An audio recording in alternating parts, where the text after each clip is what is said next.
ಲೋಕಮಾತೆಯಲ್ಲವೇ ನಾನು? ಇಚ್ಛಾ ಜ್ಞಾನ ಕ್ರಿಯಾಶಕ್ತಿ ಸ್ವರೂಪಿಣಿಯಾದ ನನ್ನ ನಾದದಿಂದಲೇ ಜನಿಸಿದವರು ತ್ರಿಮೂರ್ತಿಗಳು. ಕಾರ್ಗತ್ತಲೆಯಲ್ಲಿ ಅಗಾಧವಾದಂತಹ ಜಲರಾಶಿಯ ಮೇಲೆ ನಿಂತು ಅನಾಥರಾಗಿ ಅತ್ತ ತ್ರಿಮೂರ್ತಿಗಳನ್ನು ಸುಜ್ಞಾನವನ್ನು ನೀಡಿ ಅವರಿಗೆ ಯೋಗ್ಯವಾದ ನಾಮ, ನೆಲೆ ಹಾಗೂ ಉದ್ಯೋಗಗಳನ್ನಿತ್ತು.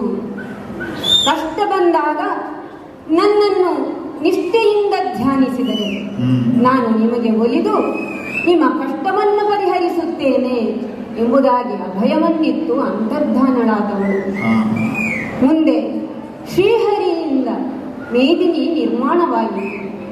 ವೈಕುಂಠವಾಸಿಯಾದಂತಹ ಶ್ರೀಹರಿಯ ನಾಭಿ ಕಮಲದಲ್ಲಿ ಜನಿಸಿದಂತಹ ಬ್ರಹ್ಮದೇವ ಪ್ರಾಣಿಗಳನ್ನು ಅಂಡಜ, ಉದ್ದಿಜ, ಶ್ವೇತಜ ಹಾಗೆ ಜರಾಯುಜ ಎಂದು 4 ಭಾಗಗಳನ್ನಾಗಿ ಮಾಡಿ ಅವುಗಳ ನಿರ್ಮಾಣವನ್ನು ಮಾಡುತ್ತಾ ಪಂಚಭೂತಾತ್ಮಕವಾದಂತಹ ಪ್ರಪಂಚವನ್ನು ನಿರ್ಮಾಣ ಮಾಡಿದ. ಆದರೆ ಆ ಜನ್ಮವೈರಿಗಳಾದಂತಹ ಸುರಾಸುರರು ಯುದ್ಧವನ್ನು ಮಾಡುತ್ತಲೇ ಬಂದಿದ್ದಾರೆ. ತ್ರಿಮೂರ್ತಿಗಳ ಸಂಕಲ್ಪದಂತೆ ಸ್ವರ್ಗಲೋಕದ ಅಧಿಕಾರವು ಯಾವತ್ತೂ ರಾಕ್ಷಸರ ಪಾಲಾಗಬಾರದು. ಯಾಕೆ? ತಾಮಸ ಪ್ರವೃತ್ತಿಯು ಯಾವತ್ತೂ ವಿಜೃಂಭಿಸುವುದಿಲ್ಲ, ವಿಜೃಂಭಿಸಲಾಗದೂ ಕೂಡ. ಅದು ಗೌರವಯುತವಾದದ್ದಲ್ಲ, ಅಪಾತ್ರವಾದದ್ದು. ಹಾಗಾಗಿ ದೇವತೆಗಳಿಗೆ ಬಂದಂತಹ ಕಷ್ಟವು ನನ್ನ ಕಷ್ಟವೇ ಆಗಿದೆ. ಯಾಕೆ? ತಾಯಿ ಮಕ್ಕಳ ಸಂಬಂಧ ನಮ್ಮದು. ಕೂಡನಾದಂತಹ ಮಹಿಷನನ್ನು ವಧಿಸಿ ಮಹಿಷಾಸುರ ಮರ್ದಿನಿಯಾದೆ ನಾನು. ಆ ಸಮಯದಲ್ಲಿ ದೇವೇಂದ್ರನಿಗೆ ಅಭಯವನ್ನಿತ್ತು, ಧೈರ್ಯವನ್ನು ಹೇಳಿ, ಇನ್ನು ಮುಂದಕ್ಕೇನಾದರೂ ನಿಮಗೆ ರಾಕ್ಷಸರಿಂದ ಕಷ್ಟ ಕಾರ್ಪಣ್ಯಗಳು ಬಂದರೆ ತುಹಿನಗಿರಿಯೆಡೆಗೆ ಬಂದು ನನ್ನನ್ನು ನಿಷ್ಠೆಯಿಂದ ಪ್ರಾರ್ಥಿಸಿದಲ್ಲಿ ನಿಮ್ಮ ಅಭೀಷ್ಟವನ್ನು ಈಡೇರಿಸುತ್ತೇನೆ, ನಿಮ್ಮನ್ನು ಕೊರೆಯುತ್ತೇನೆ ಎಂಬುದಾಗಿ ಮಾತನ್ನು ಕೊಟ್ಟಿದ್ದೇನೆ. ಈಗ ಬಂತಲ್ಲ ಒಂದು ಸುದ್ದಿ. ದೇವತೆಗಳು ನನ್ನ ಬಳಿಗೆ ಓಡೋಡಿ ಬಂದು ಪ್ರಾರ್ಥಿಸಿಕೊಂಡಿದ್ದಾರೆ. ಕೂಡನಾದಂತಹ ಶುಂಭಾಸುರ ದೇವಲೋಕವನ್ನು ವಶಪಡಿಸಿಕೊಂಡಿದ್ದಾನೆ. ದೇವತೆಗಳೆಲ್ಲ ದಿಕ್ಕಾಪಾಲಾಗಿ ಓಡಿ ಹೋಗಿದ್ದಾರೆ ಎಂದು ನನ್ನಲ್ಲಿ ಪ್ರಾರ್ಥಿಸಿದಂತಹ ಆ ದೇವತೆಗಳಿಗೆ ಸಮಾಧಾನವನ್ನು ಹೇಳಿ, ಇನ್ನು ಕೆಲ ದಿನಗಳಲ್ಲಿಯೇ ಆ ರಾಕ್ಷಸರನ್ನು ವಧಿಸಿ ನಿಮ್ಮೆಲ್ಲರನ್ನೂ ಪೊರೆಯುತ್ತೇನೆ ಎಂಬುದಾಗಿ ಮಾತನ್ನು ಕೊಟ್ಟಿದ್ದೇನೆ. ಅಲ್ಲಿಯವರೆಗೆ ನೀವು ತುಹಿನಗಿರಿಯಲ್ಲಿರಿ ಎಂಬುದಾಗಿ ಹೇಳಿದ್ದೇನೆ. ಶಕ್ತಿ ಸ್ವರೂಪಿಣಿಯಾದ ನಾನು ಆ ಶುಂಭಾಸುರನ ಬಳಿಗೆ ಹೋಗಿ ನೇರವಾಗಿ ಅವನನ್ನು ಗೆಲ್ಲುವುದು ಅಸಾಧ್ಯ. ಯಾಕೆ? ವರಬಲವಿದೆ ಅವನಿಗೆ. ಹಾಗಾಗಿ ಹೇಗೆ ಅವನನ್ನು ಒಗಿಸುವುದು ಎಂದು ಯೋಚಿಸಿದಾಗ ಹೊಳೆದಂತಹ ಒಂದು ಉಪಾಯ ಏನದು? ನಾನು ಮಾಯಾಶಕ್ತಿಯಾಗಿ ಆದಿಮಾಯೆಯಾಗಿ ಕಾಣಿಸಿಕೊಳ್ಳಬೇಕು. ಹಾಗಾಗಿಯೇ ಮಹಾಮಾಯ ಎಂದು ಜಗಜ್ಜನಿತವಾಗುತ್ತೇನೆ. ಆದರೆ ಆವೇಶ ಸಲ್ಲದು, ಅದರಿಂದ ಅಪಾಯ ಕೂಡ ಇರಬಹುದು. ಹಾಗಾಗಿ ನಾನು ಈ ಪುರುಷರನ್ನು, ಪಾಪ ಮಾಡಿದಂತಹ ಪುರುಷರನ್ನು ಆಕರ್ಷಿಸುವುದು ಸ್ತ್ರೀಗೆ ಒಂದು ದೈವದತ್ತವಾದಂತಹ ಶಕ್ತಿ. ಹಾಗಾಗಿ ನಾನು ಕುಮಾರಿಯಾಗುತ್ತೇನೆ. ಕನ್ಯಾ ಎಂದರೆ ಕಾಮಿಸುವವಳು ಎಂದರ್ಥ. ಹಾಗಾಗಿ ನನಗೊಂದು ಹೆಸರು ಬೇಕಲ್ಲ. ಕೌಶಿಕೆಯಾಗಿ ಕದಂಬವನದಲ್ಲಿ ಕದಂಬ ಕೌಶಿಕೆಯಾಗಿ ಸ್ವರ್ಣದ ಉಯ್ಯಾಲೆಯಲ್ಲಿ ತೂಗುತ್ತಾ ಇರುತ್ತೇನೆ. ನನ್ನ ರೂಪ ಹೇಗಿದೆ ಗೊತ್ತೇ?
ಸುವರ್ಣದ ಉಯ್ಯಾಲೆಯಲ್ಲಿ ನನ್ನ ತನುವಿನಿಂದ ಸುಗಂಧವನ್ನು ಸೂಸುತ್ತಾ ಇಂಪಾದ ಸಂಗೀತವನ್ನು ಹಾಡುತ್ತಾ ತೂಗುತ್ತಾ ಇರುತ್ತೇನೆ.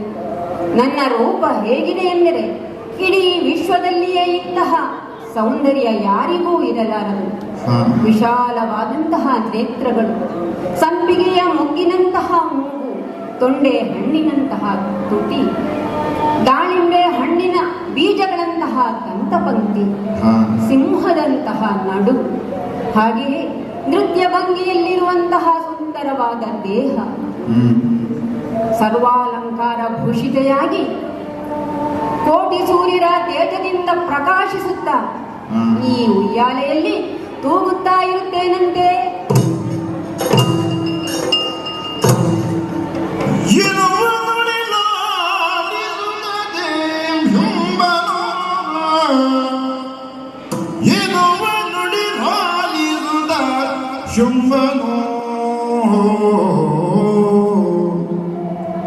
ಮನಸಿ ಜನ ಶರಹತಿಗೆ ಬರಲುತ್ತ ಮನಸಿ ಜನ ಶರಹತಿಗೆ ಬರಲುತ್ತ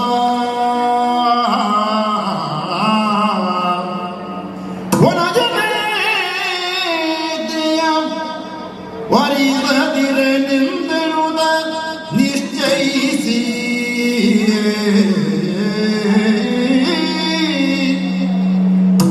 ರಣವ ಬಯಸುವಳೆ ಕಮಮ ರಣವ ಬಯಸುವಳೆ ಕಮಮ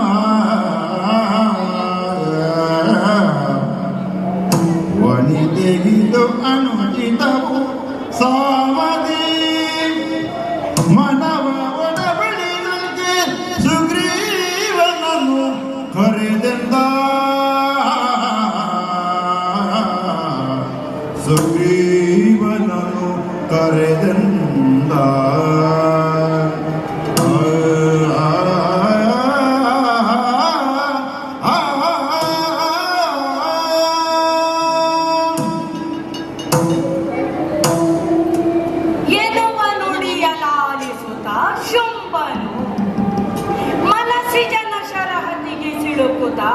ಹೌದು, ಈ ರೀತಿಯಾಗುವುದಕ್ಕೆ ಕಾರಣ ಉಂಟು.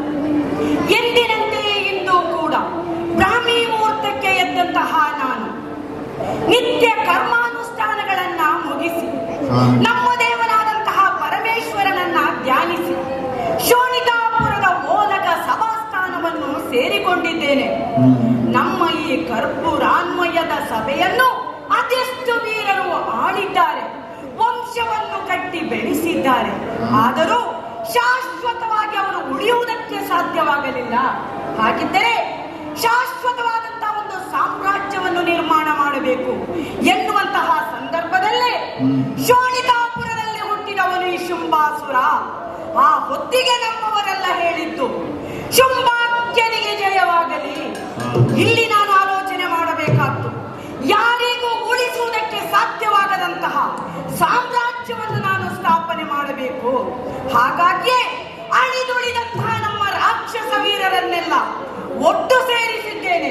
ಇದು ಮಹಾದುರ್ಗವನ್ನು ರಚಿಸಿಕೊಂಡಿದ್ದೇನೆ.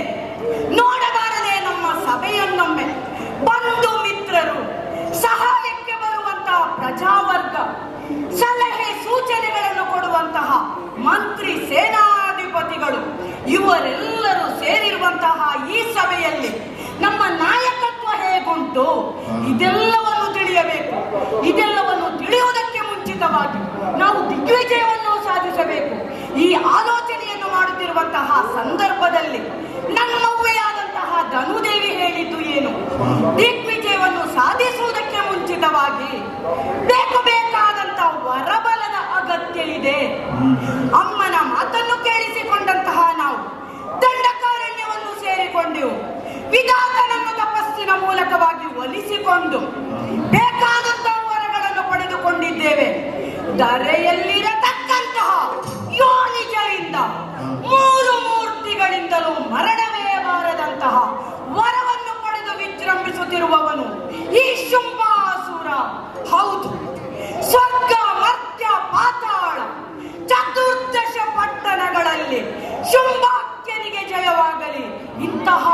ಜಯಘೋಷ ಕೇಳಿ ಬರುತ್ತಾ ಇದೆ. ಹಾಗಿದ್ದರೆ 14 ಲೋಕಗಳಲ್ಲೂ ನನ್ನನ್ನು ಮೀರಿಸುವವರಿಲ್ಲ. ಇದು ಯಾರು?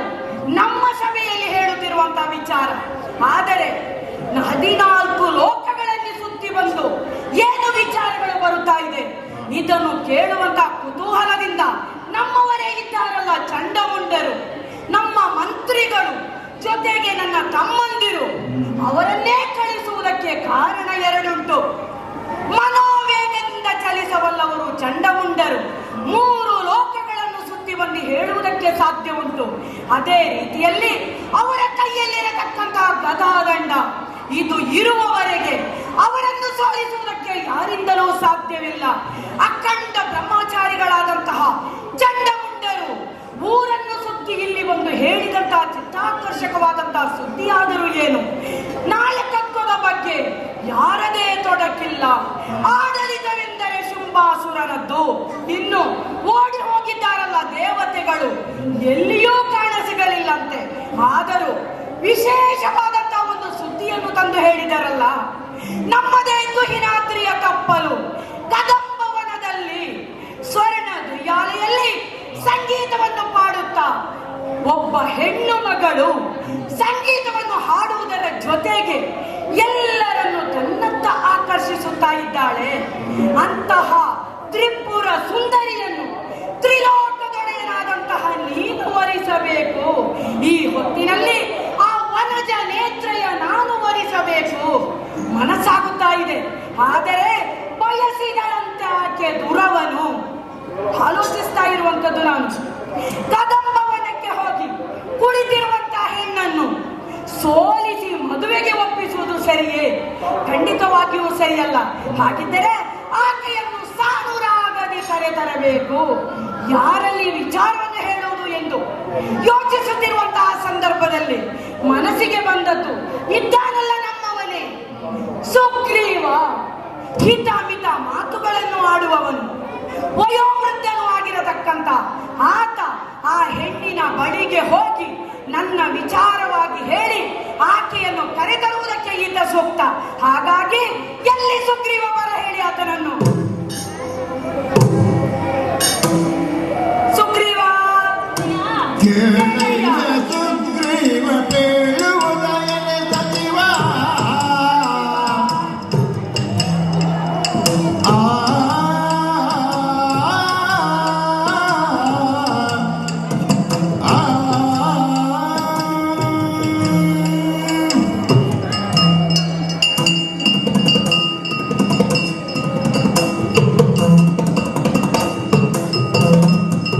ಕೇಳಯ್ಯ ಸುಗ್ರೀವ ಹೇಳುವುದು ಎನೆ ಸಚಿವ.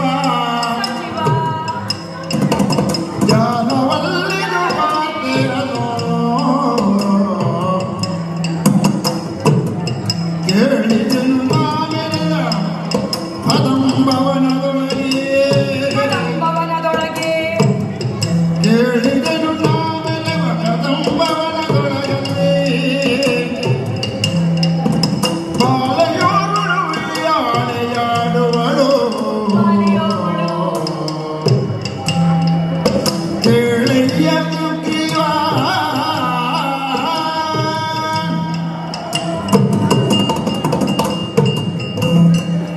ಅಮಾತ್ಯ ಶ್ರೇಷ್ಠ ಸುಗ್ರೀವ, ಈ ಹೊತ್ತಿನಲ್ಲಿ ಯಾಕೆ ನಿನ್ನನ್ನು ಕರೆಸಿದ್ದೇನೆ ಆಲೋಚಿಸುತ್ತಾ ಇದ್ದೀಯಲ್ಲ? ಇದು ಕೇಳಿ ಬರುತ್ತಿದೆಯಲ್ಲ, ನಮ್ಮ ಸಚಿವ ಜಾಲದೊಳೊಂದು ವಿಶೇಷವಾದಂತಹ ಸುದ್ದಿ. ನಮ್ಮದೇ ಆದಂತಹ ಕದಂಬವನದಲ್ಲಿ ಸ್ವರ್ಣ ದುಯ್ಯಾಲೆಯಲ್ಲಿ ಹೆಣ್ಣೊಬ್ಬಾಕೆ ಕುಳಿತು ಸಂಗೀತವನ್ನು ಪಾಡುವುದರ ಜೊತೆಗೆ ಎಲ್ಲರನ್ನು ಆಕರ್ಷಿಸುತ್ತಾ ಇದ್ದಾಳೆ. ಅಂತ ಹೌದು, ಸ್ವರ್ಣ ದುಯ್ಯಾಲೆಯಲ್ಲಿ ಹಾಡನ್ನು ಪಾಡುವುದರ ಜೊತೆಗೆ ಆಕೆ ಎಲ್ಲರನ್ನ ನೋಡುತ್ತಾ ಯುದ್ಧವನ್ನೇ ಬಯಸುತ್ತಾ ಇದ್ದಾಳಂತೆ. ಆದರೂ ಚಂಡಮುಂಡರು ಹೇಳಿದಂತಹ ಮಾತು, ಅಂತಹ ತ್ರಿಪುರ ಸುಂದರಿ ಆಕೆಯನ್ನು ನೀನು ವರಿಸಬೇಕು. ಚಂಡಮುಂಡರ ಮಾತನ್ನು ಕೇಳಿಸಿಕೊಂಡಂತಹ ನನ್ನ ಮನಸ್ಸು ಈವರೆಗೆ ಮದುವೆಯ ಬಗ್ಗೆ ಯೋಚಿಸದೇ ಇರುವಂತಹ ನಾನು ಯಾಕೆ ಅಖಂಡ ಬ್ರಹ್ಮಚಾರಿಗಳಾದಂತಹ ಚಂಡಮುಂಡರು ಆ ಹೆಣ್ಣಿನತ್ತ ಆಕರ್ಷಿತರಾಗಿ ಬ್ರಹ್ಮಚರ್ಯವನ್ನು ನೆನಪಿಸಿಕೊಂಡು ಆ ಹೆಣ್ಣು ಶುಂಭಾಕ್ಯನಿಗೆ ಸರಿ ಎಂಬಂತ ವಿಚಾರವನ್ನು ತಿಳಿದು ನನ್ನಲ್ಲಿ ಬಂದು ಹೇಳಿದ್ದು, ಅರಸ ಆಕೆಯನ್ನು ನೀನು ವರಿಸಬೇಕು.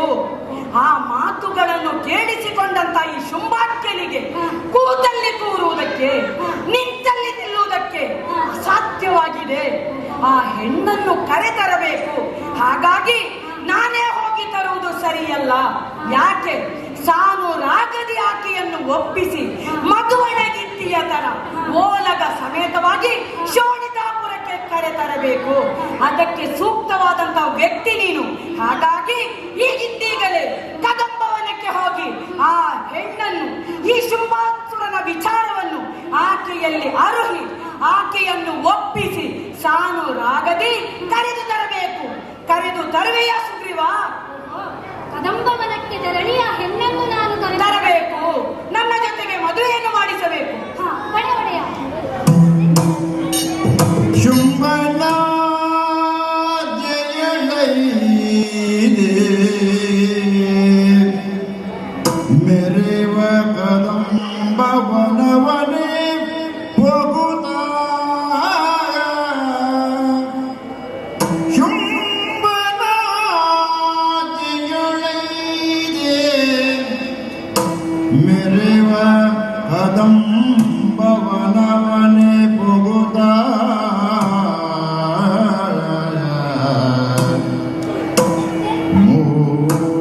ಜಗ ಅಂಬಿಕೆಯನು ಉಯ್ಯಾಲೆಯಲ್ಲಿ ಈಶಿಸುತ್ತ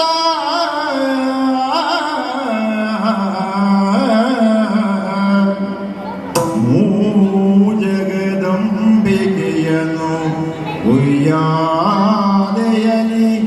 ಈಕ್ಷಿಸುತ್ತ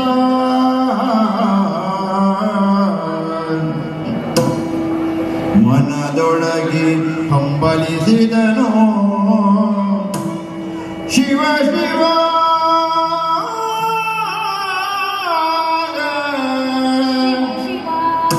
ಶಿವ ಶಿವ ಸ್ಮರ ನಂಬಿಗುರೆಸಿಲು ಕೂದಲಿ ನಮ್ಮಯ ಶುಂಭ ಕೆಟ್ಟನು ಶುಂಭ ಕೆಟ್ಟನು ನಮ್ಮಯ ಶುಂಭ ಕೆಟ್ಟನು ಈಕೆ ಮನುಜಳೆ ಮಾಲಿನಿಯೇ ಹರ ಮಹಾದೇವ ಹರ ಮಹಾದೇವ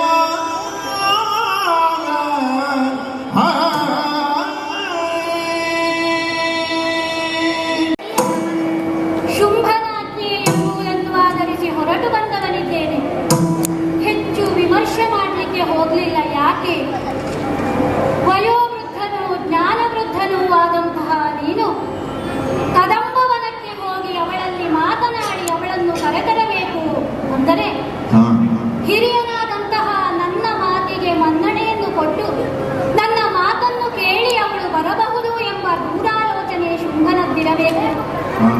ಹಾಗಾಗಿ ಅವನ ಮಾತಿಗೆ ಮನ್ನಣೆಯನ್ನು ಕೊಟ್ಟು ನಾನು ಹೊರಟವನಿದ್ದೇನೆ. ಅನೇಕ ವರ್ಷಗಳ ಕಾಲ ಶುಂಭನಲ್ಲಿ ಮಂತ್ರಿಯಾಗಿದ್ದುಕೊಂಡು ಶೋಣಿತಾಪುರದಲ್ಲಿ ಕೆಲಸವನ್ನು ಮಾಡಿದಂಥವನಿದ್ದಾನೆ ಈ ಸುಗ್ರೀವ. 3 ಲೋಕಗಳಲ್ಲಿಯೂ ಶೋಣಿತಾಪುರ ಪ್ರಸಿದ್ಧಕ್ಕೆ ಬರಬೇಕು ಅಂತಾದ್ರೆ ಶುಂಭಾಕ್ಯನ ತ್ಯಾಗ ತುಂಬಾ ಇದೆ. ಆದರೆ 3 ಲೋಕಗಳನ್ನೂ ಕೂಡ ತನ್ನ ಕೈಯಲ್ಲಿ ಹಿಡಿದಿದ್ದರೂ ಕೂಡ, ಹಿಡಿತದಲ್ಲಿ ಇಟ್ಟುಕೊಂಡರೂ ಕೂಡ ಇವತ್ತಿನವರೆಗೂ ಶುಂಭಾಕ್ಯನಿಗೆ ವಿವಾಹದ ಯೋಗವನ್ನು ಕೂಡಿ ಬರಲಿಲ್ಲ ಅಂತಾದ್ರೆ ಬ್ರಹ್ಮಲಿಪಿಯು ಅವನ ಹಣೆ ಬರಹವೋ ತಿಳಿಲಿಕ್ಕಾಗ್ತಾ ಇಲ್ಲ. ಆದರೆ ಇವತ್ತು ಆ ಕೆಲಸವನ್ನು ಅವನು ನನಗೆ ಒಪ್ಪಿಸಿದ್ದಾನೆ. ಏನು ಮಾಡಲಿ? ಹೋಗಿ ಕದಂಬವನಕ್ಕೆ ತೆರಳಿ ಅವಳನ್ನು ಕರೆದುಕೊಂಡು ಬಾ ಅಂತ ಹೇಳಿದ್ದಾನಲ್ಲ. ತುಹಿನಾದ್ರಿಯ ತಪ್ಪಲಿನಿಂದ ಇಳಿದು ನೇರವಾಗಿ ಬಂದು ನಿಂತದ್ದೇ ಕದಂಬವನದಲ್ಲಿ. ಇದು ನನಗೇನು ಹೊಸತಲ್ಲ. ಎಷ್ಟೋ ಬಾರಿ ಕದಂಬವನದಲ್ಲಿ ತಿರುಗಾಡಿದವನಿದ್ದೇನೆ, ನಡೆದಾಡಿದವನಿದ್ದೇನೆ. ಕದಂಬವನ ಅಂದರೆ ಕತ್ತಲೆಯ ಸಾಮ್ರಾಜ್ಯವೆಂದೇ ಅರ್ಥ. ಆದರೆ ಇಂದು ಆಹಾ, ಆಶ್ಚರ್ಯ, ಪರಮಾಶ್ಚರ್ಯ ಆಗ್ತಾ ಇದೆ ನನಗೆ. ಯಾಕೆ? ಇಡೀ ಕತ್ತಲೆಯಿಂದ ತುಂಬಿ ತುಳುಕಬೇಕಾದ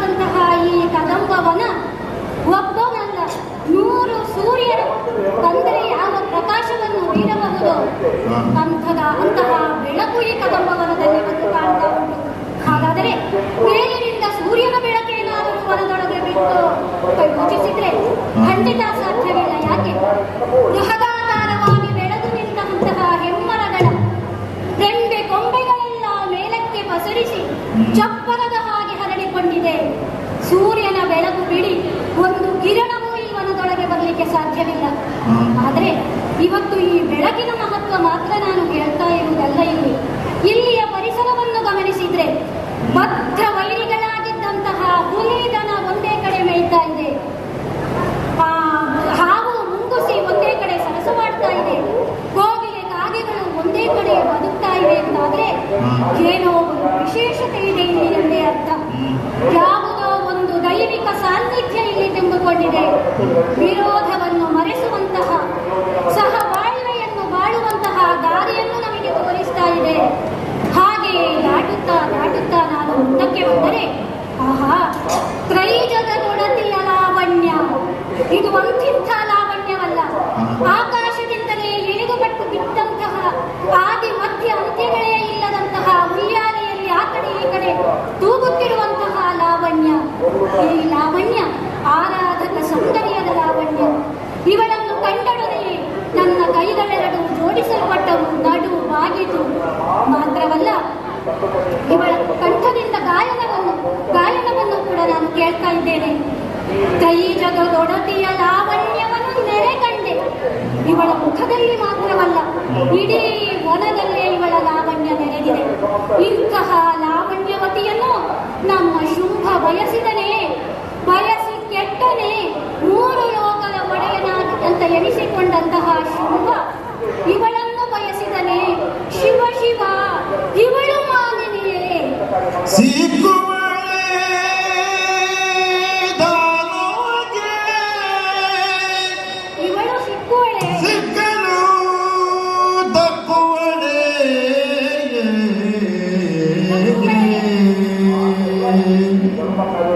ಸಿಕ್ಕುವಳೆ ದಾನವಗೆ, ಸಿಕ್ಕಲು ತಕ್ಕುವಳೆ.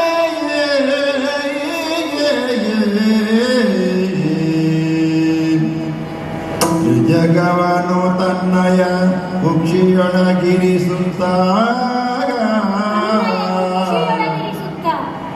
ಜಗವನು ತನ್ನಯ ಕುಕ್ಷಿಯೊಳಗಿರಿಸುತ್ತಾಗ, ನಿತ್ಯದಿ ಸಲಹುತಿಗ ಮಾತೆ.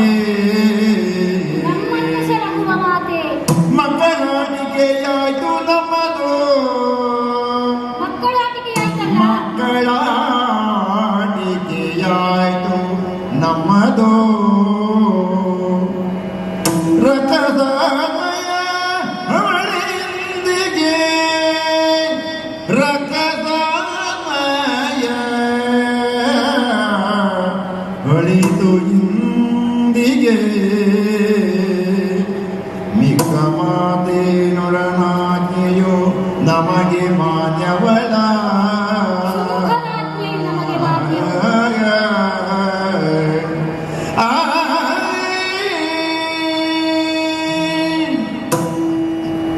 ಕೋಟಿ ಕೋಟಿ ದಾನವರನ್ನೆಲ್ಲ ಒಗ್ಗೂಡಿಸಿಕೊಂಡಂತಹ ನಮ್ಮ ಶುಂಭ ಇವಳನ್ನು ಬಯಸಿದ.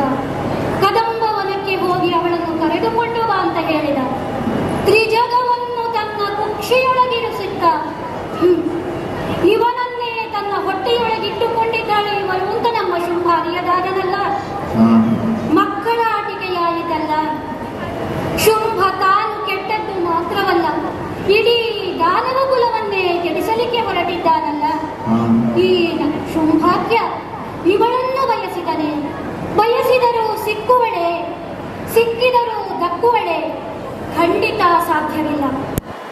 ಇವಳು ಯಾರು, ಏನು, ಎತ್ತ ಒಂದು ಗೊತ್ತಿಲ್ಲದಂತಹ ನಾನು ಇವಳನ್ನು ನನ್ನ ಅಂತರಾಳದಲ್ಲಿ ತುಂಬಿಸಿಕೊಂಡಿದ್ದೇನೆ. ಮಾತ್ರವಲ್ಲ, ನನ್ನಲ್ಲಿ ಇವಳನ್ನು ಕಾಣುವಾಗ ಒಂದು ಧನ್ಯತಾ ಭಾವ ಬರ್ತಾ ಇದೆ. ಆದರೆ ಒಡೆಯನ ಋಣ, ಉತ್ಪನ್ನದ ಋಣ ನನ್ನ ಮೇಲಿದೆ. ಹಾಗಾಗಿ ಅವನು ಹೇಳಿದಂತಹ ಕಾರ್ಯವನ್ನು ಈಗ ನಾನು ಮಾಡಲೇಬೇಕಾಗಿದೆ.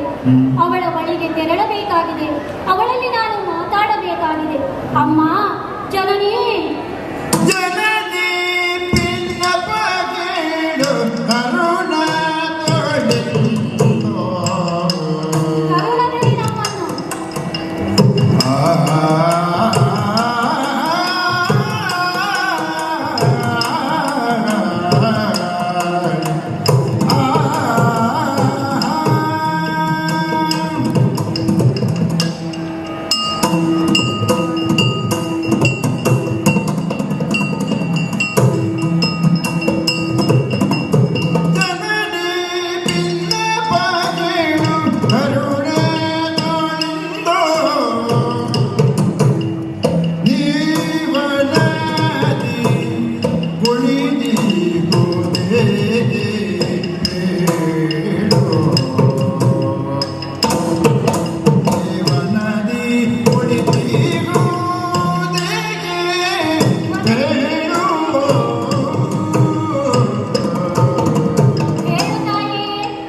ಶೋಣಿತಾಪುರದ ಒಡೆಯನಾದಂತಹ ಶುಭಾತ್ಯನ ಮಂತ್ರಿಗಳಲ್ಲಿ ಒಬ್ಬನಮ್ಮ ನಾನು. ನಿನ್ನನ್ನು ಕಂಡ ಕೂಡಲೇ ನನಗೆ ಆಶ್ಚರ್ಯ, ಪರಮಾಶ್ಚರ್ಯ ಒಟ್ಟಿಗೆ ಆಗ್ತಾ ಇದೆ. ಯಾಕೆ? ನಿನ್ನಂತಹ ಲಾವಣ್ಯವತಿಯಾದ ಸ್ತ್ರೀಯನ್ನು ನನ್ನ ಜನ್ಮದಲ್ಲಿ ನಾನು ಇವರೆಗೆ ಕಂಡದ್ದಿಲ್ಲಮ್ಮ. ನನ್ನ ಒಡೆಯನ ಉಪ್ಪಿನ ಋಣವನ್ನು ತೀರಿಸುವುದಕ್ಕೋಸ್ಕರವಾಗಿ ನಿನ್ನ ಬಳಿಗೆ ಇವತ್ತು ನಾನು ಬಂದವನು. ನನ್ನ ಬಾಯಿಯಿಂದ ಮಾತನಾಡಲ್ಪಡುವಂತಹ ಎಲ್ಲ ಮಾತುಗಳು ಶುಂಭಾತ್ಯನತೆಯಾಗಿದೆ ಅಮ್ಮ. ನನ್ನಲ್ಲಿದ್ದಲ್ಲಿ ಯಾವುದೂ ಇಲ್ಲ ಅಮ್ಮ. ತಾಯೇ, ಶೋಣಿತಾಪುರದ ದೊರೆಯಾದಂತಹ ಶುಂಭಾಕ್ಯ ನಿನ್ನನ್ನು ಇಲ್ಲಿ ಅವನ ಬಳಿಗೆ ಕರೆದುಕೊಂಡು ಬರಲು ಹೇಳಿದ್ದಾನೆ. 3 ಲೋಕಗಳನ್ನು ತನ್ನ ವಶದಲ್ಲಿ ಇಟ್ಟುಕೊಂಡಂತಹ ಅವನಿಗೆ ನಿನ್ನನ್ನು ಅವನ ಅರಸಿಯಾಗಿ ಮಾಡಿಕೊಳ್ಳಬೇಕು ಎಂಬ ಮಹದಾಸೆಯಾಗಿದೆಯಂತೆ. ಅವನ ಉತ್ಪನ್ನದ ಋಣವನ್ನು ತೀರಿಸುವುದಕ್ಕಾಗಿ ನಿನ್ನಲ್ಲಿಗೆ ಬಂದು ಅವನ ಮನದ ಆಸೆಯನ್ನು ನಾನು ನಿನ್ನಲ್ಲಿ ಅರಗುತ್ತಾ ಇದ್ದೇನೆ. ತಾಯೇ, ನೀನು ಕದಂಬವನದಿಂದ ಶೋಣಿತಾಪುರಕ್ಕೆ ಬಂದು ಅವನ ಅರಸಿಯಾಗಿ ಅವನ ಜೊತೆಯಲ್ಲಿ ಸುಖವಾಗಿ ಬಾಳ್ಬೇಕೆಂಬ ಉತ್ಕಟಾಕ್ಷ ನಮ್ಮದು ತಾಯೇ, ಉತ್ಕಟೇಕ್ಷ ನಮ್ಮದು. ಹಾಗಾದ ಕಾರಣ ಇಲ್ಲಿಂದ ನೀನು ನನ್ನ ಜೊತೆಗೆ ಶೋಣಿತಾಪುರಕ್ಕೆ ಬಂದು ನಮ್ಮ ರಾಕ್ಷಸ ಕುಲವನ್ನು ಉದ್ಧಾರ ಮಾಡಬೇಕು ತಾಯೇ, ಉದ್ಧಾರ ಮಾಡಬೇಕು.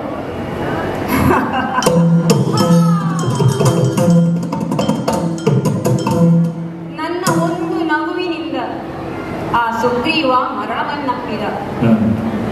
ರಾಜಕಾರ್ಯಕ್ಕಾಗಿ ಬಂದವ, ರಾಯಭಾರಿಯಾಗಿ ಬಂದವ, ಅವನನ್ನು ಕೊಲ್ಲುವುದು ಸರಿಯಲ್ಲ. ಹಾಗೆಯೇ ನನ್ನ ಮನೋ ಇಂಗಿತವನ್ನು ಹೇಳುವುದಕ್ಕೂ ಆ ಶುಂಭನಲ್ಲಿ ತಿಳಿಸುವುದಕ್ಕಾಗಿಯೂ ಅವನು ಬೇಕು. ಅದಕ್ಕಾಗಿ ಆ ಸುಗ್ರೀವನನ್ನು ಬದುಕಿಸುತ್ತೇನಂತೆ.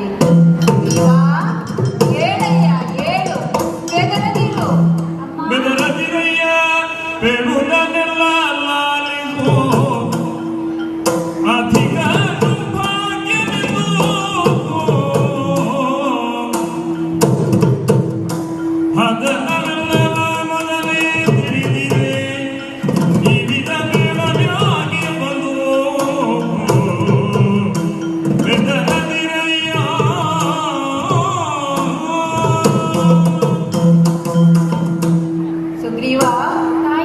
ಹೆದರಬೇಡ, ಧೈರ್ಯವನ್ನು ತಾಳು.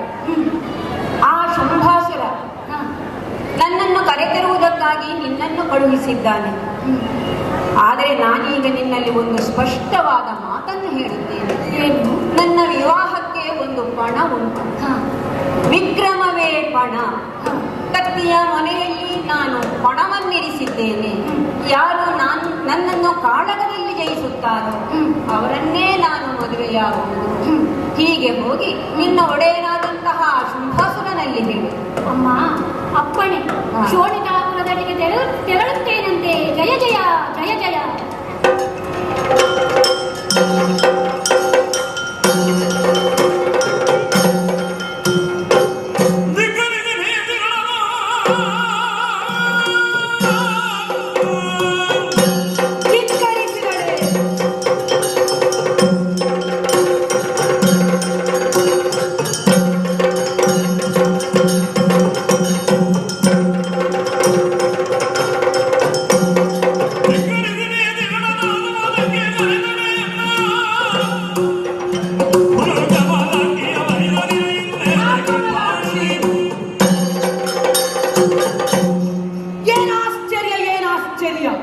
ಧಿಕ್ಕರಿಸಿದಳೆ ನನ್ನ ನೀತಿಯ ಮಾತುಗಳನ್ನು.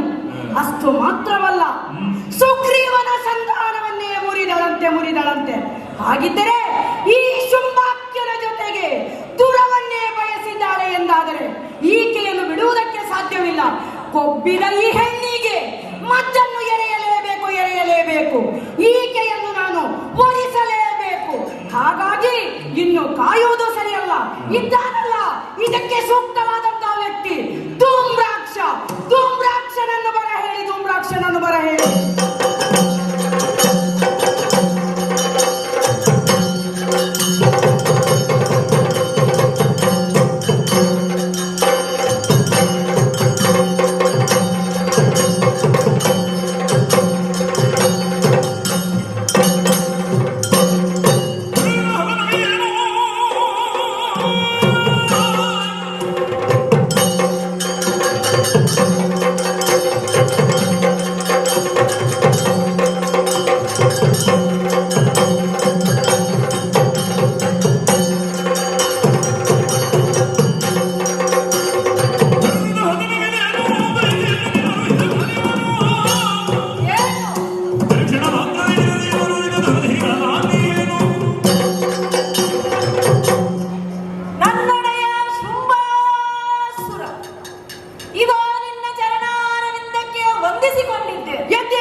ಒಡೆಯ ಧೂಮ್ರಾಕ್ಷ ಕರೆಸಿದ ಕಾರಣವೇ ಹಾ ಅರುಹಿದರೆ ಹಾ ಕ್ಷಣ ಮಾತ್ರದಲ್ಲಿ ಮಾಡಿ ಪೂರೈಸುತ್ತೇನೆ.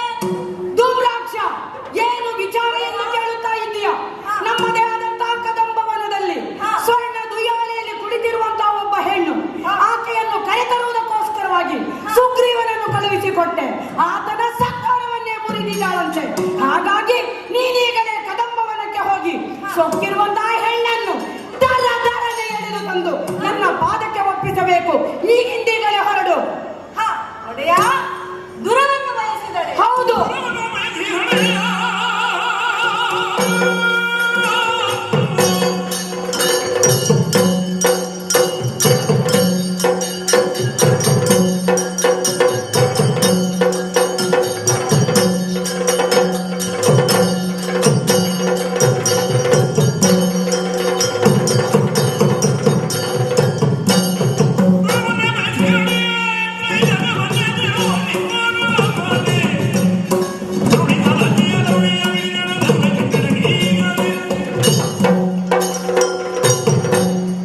ಪ್ರಭು ಧೂಮ್ರಾಕ್ಷ ಸುಗ್ರೀವನೊಂದಿಗೆ ಹೊರಟಾಗಿ ವರ್ತಿಸಿದ ಹೌದು. ಆ ಗರ್ವಿತ ಹೆಣ್ಣನ್ನು ಹಾ ಹೇಗೆ ಎಳೆದು ತರಬೇಕೆಂಬುದನ್ನು ನಾನು ಬಲ್ಲೆ. ಹಾ ಒಡೆಯ ಹಾ ಅಪ್ಪಣೆಯನ್ನು ಕೊಡು. ಈ ಕ್ಷಣದಲ್ಲಿ ಹಾ ಹೋಗಿ ಕರೆತಂದು ನಿನ್ನ ಪಾದ ಕೆಳಗೆ ಒಪ್ಪಿಸುತ್ತೇನೆ. ಒಪ್ಪಿರುವಂತಹ ಹೆಣ್ಣಿಗೆ ಬುದ್ಧಿಯನ್ನು ಕಲಿಸುವವನು ನೀನೇ ಎಂಬ ಕಾರಣಕ್ಕಾಗಿ ಕರೆದಿದ್ದೇನೆ. ಕಾಯುತ್ತಾ ಇದ್ದೇನೆ. ಇದು ರಣವೀರ್ಯವನ್ನು ಕೊಟ್ಟು ನಿನ್ನನ್ನು ಕಳುಹಿಸಿಕೊಡ್ತಾ ಇದ್ದೇನೆ. ಆಕೆಯನ್ನು ದರದರನೆ ಎಳೆದು ತಾ. ಒಡೆಯನ ಅಪ್ಪಣೆಯನ್ನು ಪಡೆದೆ ಇನ್ನೇಕೆ ತಡ? ಕದಂಬವನದತ್ತ ಸಾಗುತ್ತೇನೆ.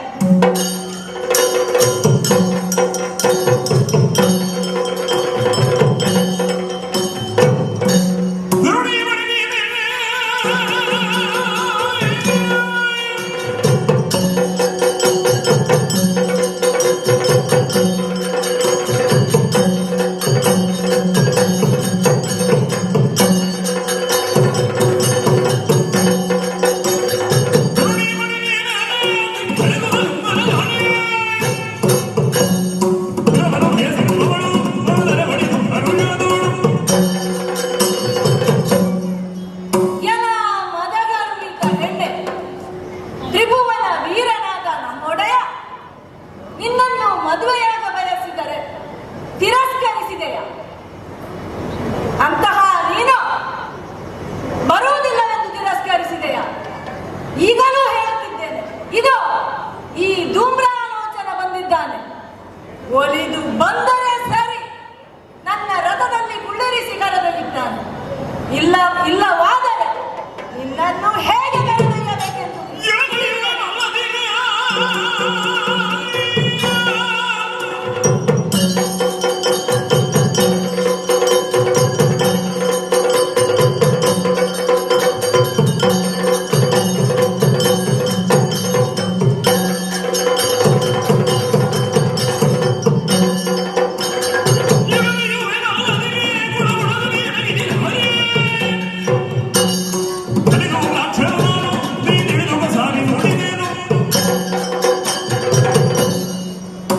ಎಲ ಸೊಕ್ಕಿನ ಹೆಣ್ಣೆ, ತೊಟ್ಟಿನಲ್ಲಿ ಕುಳಿತು ತೂಗುತ್ತಾ ತೂಗುತ್ತಾ ನನ್ನನ್ನು ಅಣಕಿಸುವೆಯಾ?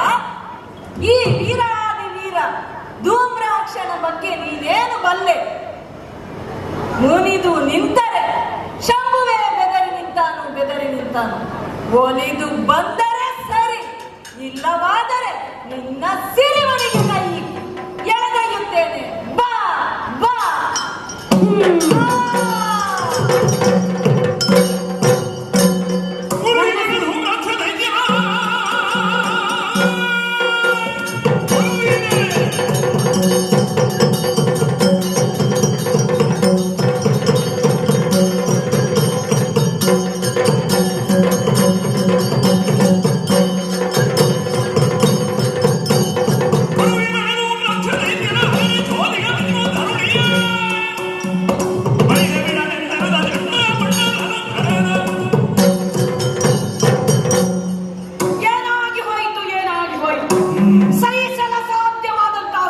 ಕೇಳಿಸಿಕೊಂಡೇನಲ್ಲ. ಹೌದು, ಧೂಮ್ರಾಕ್ಷನನ್ನು ಊರು ಹಿಡರಂತೆ. ಅಷ್ಟು ಮಾತ್ರವಲ್ಲ, ಚಂಡಮುಂಡರ ಶಿರವನ್ನೇ ಚೆಂಡಾಡಿದ್ದಾಳೆ. ಹಾಗಿದ್ದರೆ ಇನ್ನು ಯಾರನ್ನು ನಾನು ಕಳುಹಿಸುವುದೆಂದು ಆಲೋಚಿಸುವುದಲ್ಲ, ಚಂಡಮುಂಡರ ಶಿರವನ್ನು ಚೆಂಡಾಡಿದಂತಹ ಈ ಚಂಡಿಕೆಯನ್ನು ಸಂಹರಿಸುವುದಕ್ಕೋಸ್ಕರವಾಗಿ ನಾನೇ ಹೋಗಬೇಕು. ಅಷ್ಟು ಮಾತ್ರವಲ್ಲ, ಇನ್ನು ನಾನು ಸಹಿಸಲಾರೆ ನಮ್ಮವರನ್ನೆಲ್ಲ ಕಳೆದುಕೊಂಡು ಅವರು ಇವರನ್ನು ಎಂದು ಕಾಯುವುದು ಸರಿಯಲ್ಲ. ಹಾಗಾಗಿ ಆಕೆಯನ್ನು ಚೆಂಡಾಡುವುದಕ್ಕೆ ನಾನೇ ಹೊರಟು ನಿಲ್ಲುತ್ತೇನೆ.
ಎಲ್ಲಿಂದ ತೊಡಗಿದ್ದು ಇದು ಎಲ್ಲಿಗೆ ಬಂದು ನಿಂತಿತು?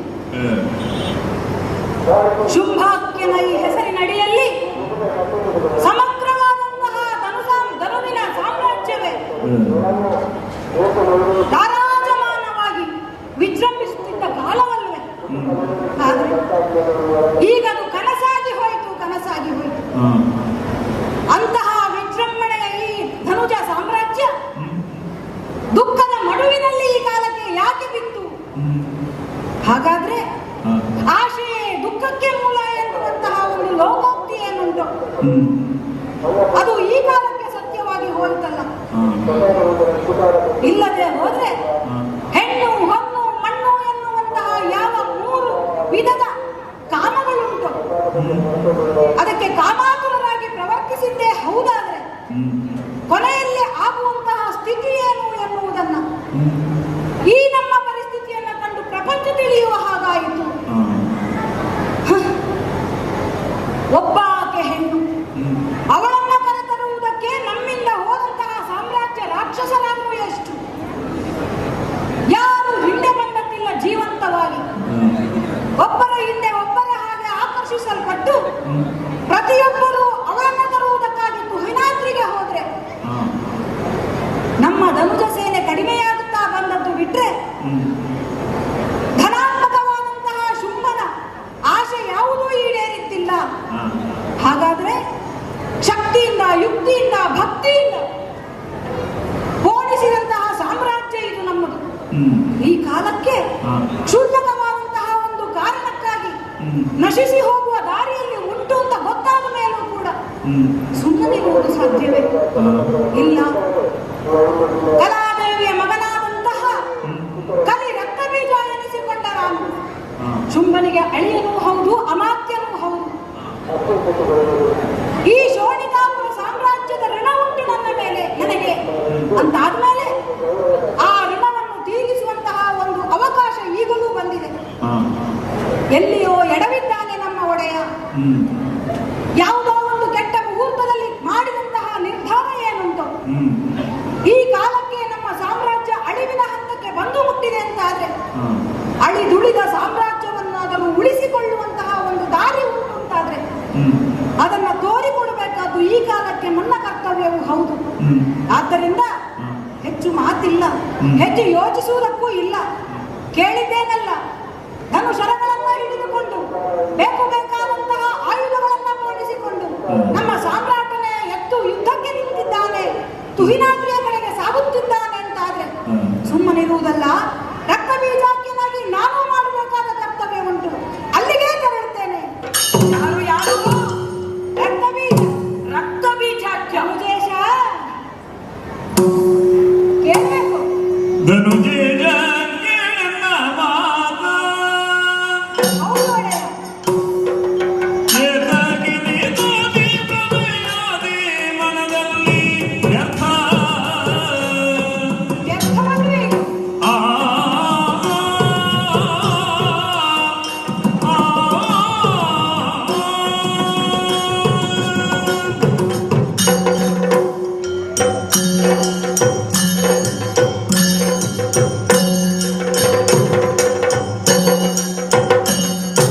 ಧನುಜೇಯ ಕೇಳನ್ನ ಮಾತ ಕೇಳಬೇಕು ಸ್ವಾಮಿ. ಏತಾಗಿನಿ ತೋದಿ ಪ್ರಭಯಾದಿ ಮನದಲ್ಲಿ ವ್ಯರ್ಥ ಮನಸಿನ ನನಗೆ ಸಿರುವುದ ನೀನು ಒಡೆಯ. ಮನಸಿನ ನನಗೆ ಸಿರುವುದ ವರ ಮನಿದೆಯ ಬಯಕೆಯಾದಿ ದೈತ್ಯನಾದ ಧನುಜನಿಗೆ ನನ್ನ ಮಾತ ಏತಗಿನಿ ತೋದಿ ಪ್ರಭಯಾದಿ ಮನದಲ್ಲಿ ವ್ಯರ್ಥ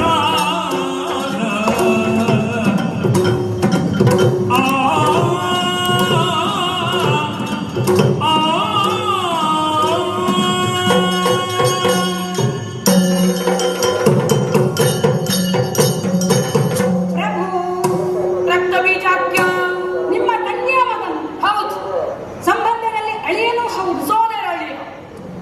ನಿಮ್ಮ ರಾಜ್ಯದಲ್ಲಿ ಸಚಿವನೂ ಹೌದು. ಹಾ, ಆಗಿರುವಂತ ಈ ರಕ್ತಬೀಜಾಖ್ಯನ ಪ್ರಣಾಮಗಳನ್ನು ಸ್ವೀಕರಿಸಬೇಕು. ತಡೆದು ನಿಲ್ಲಿಸಿದ್ದೆ.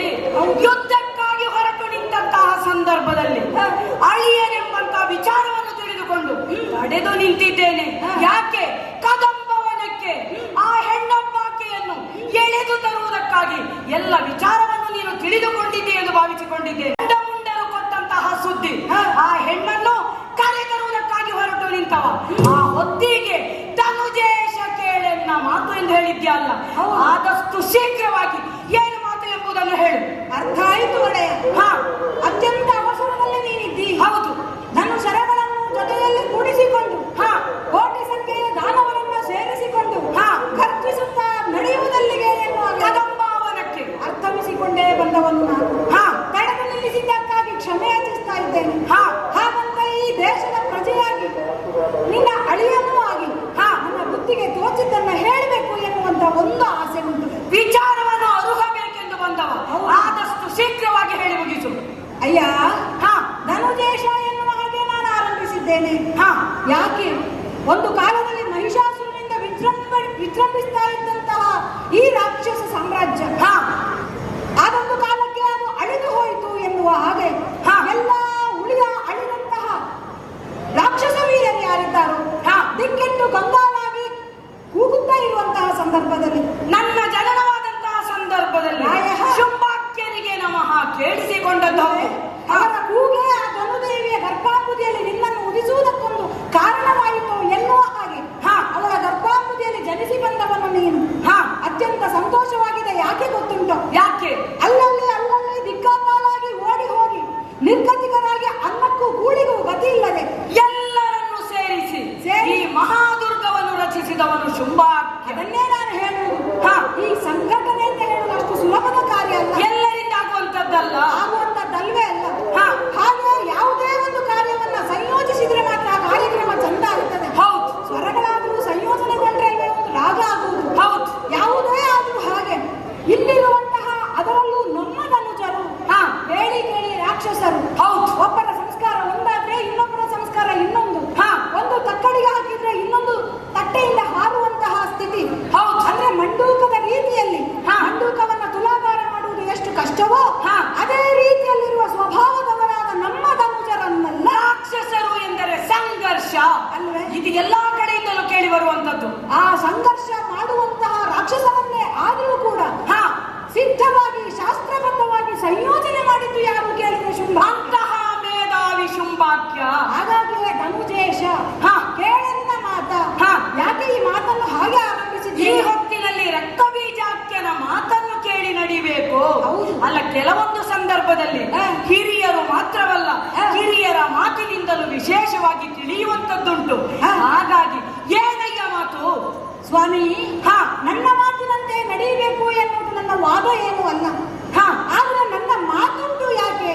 ಏನು? ಹಿಂದೆ ಆದಂತಹ ಮುಂದೆ ಆಗಬಹುದು ಅಂತ ನಾನು ಅಂದಾಜು ಮಾಡಿಕೊಂಡ ಹಾ. ಹಾಗೂ ಇಂದು ಆಗುತ್ತಿರುವಂತಹ ವಿಚಾರವನ್ನ ತಿಳಿದು ಹಾ. ನನ್ನ ಬುದ್ಧಿಮಟ್ಟಕ್ಕೆ ಆಲೋಚನೆ ಮಾಡಿ ಮುಂದೆ ಹೀಗಾಗಬಹುದು ಎನ್ನುವ ಒಂದು ಕಲ್ಪನೆ ನನ್ನಲ್ಲಿ ಮಾಡಿದ್ರಿಂದಲೇ ಮುನ್ಸೂಚನೆಯ ಬಗ್ಗೆ ನೀನು ಮಾತನಾಡುತ್ತಾ ಇದ್ದಿ. ಆಗಿರುವಾಗ ಸಚಿವನಾಗಿ ಒಂದು ಮಾತು ಹೇಳಿದ್ರೆ ಹೇಗೆ? ಹಾ. ಯಾಕಂತ ಹೇಳಿದ್ರೆ ಧನುಜ ಈಶ, ಧನುಜನ ಪಾಲಿಗೆ ಈಶ ಅಂತ ಹೇಳಿದ್ರೆ ಯಾಕೆ? ಹಾ, ತನ್ನನ್ನು ತಾನು ಯೋಗಿಯಾಗಿ ಕಾಣಿಸಿಕೊಂಡವನು ಪರಮಾತ್ಮನ ತ್ರಿಮೂರ್ತಿಗಳಲ್ಲಿ ಈಶ. ಹೌದು. ಈ ಪ್ರಪಂಚಕ್ಕೆ ಯಾರು ಅಂತ ಕೇಳಿದ್ರೆ ನೀನೇ ಈಶ. ಶೋಣಿತಾಪುರಕ್ಕೆ ಶುಂಭಾಖ್ಯ ಈಶ ಅಲ್ವೇ? ಹಾ, ಯಾಕಂದ್ರೆ ಘೋಷವಾದ ಮಾತು. ತನಗಾಗಿ ಏನನ್ನೂ ಮಾಡಿದ್ದಿಲ್ಲ. ಹಾ. ನೀನು ದುಡಿದಂತಿದ್ರು ಏನಿದ್ರು ಶ್ರಮ ವಹಿಸಿದ್ದೆಲ್ಲವೂ ಈ ಧನುಜನ ಪಾಳೆಯಕ್ಕಾಗಿ, ಹೌದು. ಅವರನ್ನ ಒಗ್ಗೂಡಿಸುವುದಕ್ಕಾಗಿ, ಹಾ. ಅವರಿಗೆ ಒಂದು ದಾರಿಯನ್ನು ತೋರಿಸುವುದಕ್ಕಾಗಿ, ಹಾ. ಅಂತಹ ವಿಜೃಂಭಿಸುವಂತಹ ಈ ಸಾಮ್ರಾಜ್ಯವನ್ನ ಕಟ್ಟಿ ಹಾ. ಈ ಕಾಲಕ್ಕೆ ಹೇಗಾಯ್ತು ನೋಡು. ಮೂರು ಮೂರ್ತಿಗಳನ್ನು ಜಯಿಸಬಲ್ಲದಾದಂತಹ ಶಕ್ತಿ ಸಾಮರ್ಥ್ಯವನ್ನ ನೀನು ಹೊಂದಿಸಿಕೊಂಡದ್ದು ಚತುರ್ದಶದಲ್ಲನ ಅಲ್ವೇ? ಶುಂಭಾಖ್ಯ. 14 ಲೋಕಗಳನ್ನ ಕೂಡ ಆಳಬಲ್ಲಂತಹ ಚತುರ್ಭುವನ ದಲ್ಲಣನಾಗಿ, ಚತುರ್ದಶ ಭುವನ ದಲ್ಲಣನಾಗಿ ಹಾ. ಈ ಕ್ಷಣಕ್ಕೆ ಈ ಕಾಲಕ್ಕೆ ನೀನು ವಿಜೃಂಭಿಸ್ತಿಂತಾದ್ರೆ ಹಾ. ಅದರ ಹಿಂದೆ ನಿನ್ನ ಶ್ರಮ ಎಷ್ಟುಂಟು ಅಂತ ನಾನು ಅರಿತವನೇ ಹೌದು. ತಿಳಿದವನೇ ನೀನು. ಅಲ್ವೇ? ಹಾ. ಯೋಗದ ಮೂಲಕವಾಗಿ, ತಪಸ್ಸಿನ ಮೂಲಕವಾಗಿ ದೇವತೆಗಳನ್ನ ಒಲಿಸಿಕೊಂಡ ನಂತರ, ಹಾ.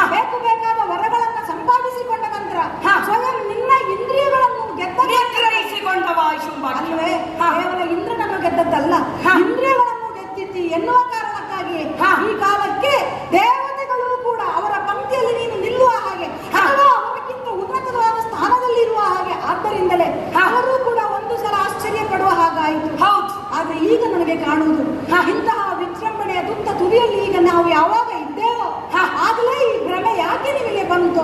ಯಾಕೆ ಈ ಹೊತ್ತಿನಲ್ಲಿ ನಾನು ಭ್ರಮೆಯಲ್ಲಿದ್ದೇನೆ ಎಂದು ನನಗೆ ಭಾವಿಸಿದ್ದೀರಾ? ಕಾಣುವುದು ಪ್ರಭು ಹಾಗೆ. ಹಾ. ಯಾಕೆ ಅಂತ ಹೇಳಿದ್ರೆ ಹಾ. ಭ್ರಮೆ ಎನ್ನುವುದೇ ಹಾಗೆ ಅಲ್ವೇ? ಕೆಲವೊಮ್ಮೆ ಸತ್ಯವೇ ಮಿಥ್ಯವಾಗಿ ಕಾಣುತ್ತದೆ, ಹಾ. ಮಿಥ್ಯವೇ ಸತ್ಯ ಎನ್ನುವ ಹಾಗೆ ನಮ್ಮ ಆಲೋಚನೆಗೆ ಬರ್ತದೆ. ಹಾ. ಅದು ಯಾವುದು ಸತ್ಯ ಯಾವುದು ಸುಳ್ಳು ಎನ್ನುವುದನ್ನ ಯಾವಾಗ ವಿಭಾಗಿಸುವುದಕ್ಕೆ ತುಲನೆ ಮಾಡಿದಂತಹ ಸಂದರ್ಭದಲ್ಲಿ ತುಲನೆ ಮಾಡುವುದಕ್ಕೆ ಅಸಾಧ್ಯವಾದ ಸಂದರ್ಭಕ್ಕೆ ಭ್ರಮೆ ಅಂತ ಹೇಳುತ್ತೇವೆ. ಹಾ. ಕೆಲವೊಮ್ಮೆ ರಾತ್ರಿಯ ಹೊತ್ತಿನಲ್ಲಿ ಹಗ್ಗವಾದರೂ ಹಾವಾಗಿ ಕಾಣುವುದುಂಟು. ಹೌದೇ? ಹಾಗಂತದ್ದು ಹಾವಲ್ಲ ಅಂತ ಅವನ ಮನಸ್ಸು ಒಪ್ಪುವುದಿಲ್ಲ. ಯಾಕೆ? ಹಾ. ಸುಳ್ಳಲ್ಲ, ಸುಳ್ಳಾಡಬೇಕು ಎನ್ನುವುದು ಅವನ ಭಾವವೂ ಅಲ್ಲ. ಹಾ. ಆದ್ರೆ ಅವನ ಕಲ್ಪನೆಗೆ ಅದು ಆ ರೀತಿಯಲ್ಲಿ ಕಾಣುವುದರಿಂದಲೇ ಹಾ. ಅವನನ್ನು ಹಾವು ಎನ್ನುವ ಹಾಗೆ ವಿಭ್ರಮಿಸಿ ಆಶ್ಚರ್ಯ ಪಡ್ತಾನೆ ಅಥವಾ ಭಯಭೀತನಾಗುತ್ತಾನೆ. ಈಗ ನನಗೆ ಕಾಣುವುದು, ಹಾ. ನೀವು ಭ್ರಮಿತರಾದಿರೋ. ಈ ಹೊತ್ತಿನಲ್ಲಿ ಶುಂಭಾಖ್ಯ ಭ್ರಮೆಗೆ ಒಳಪಟ್ಟಿದ್ದಾನು. ಯಾಕೆ ಹೇಳ್ತಾ ಇದ್ದೇನೆ? ಯಾಕೆ? ಒಬ್ಬಾಕೆ ಹೆಣ್ಣಿಗಾಗಿ ನೀವು ಭ್ರಮೆಗೊಳಗಾದದ್ದು.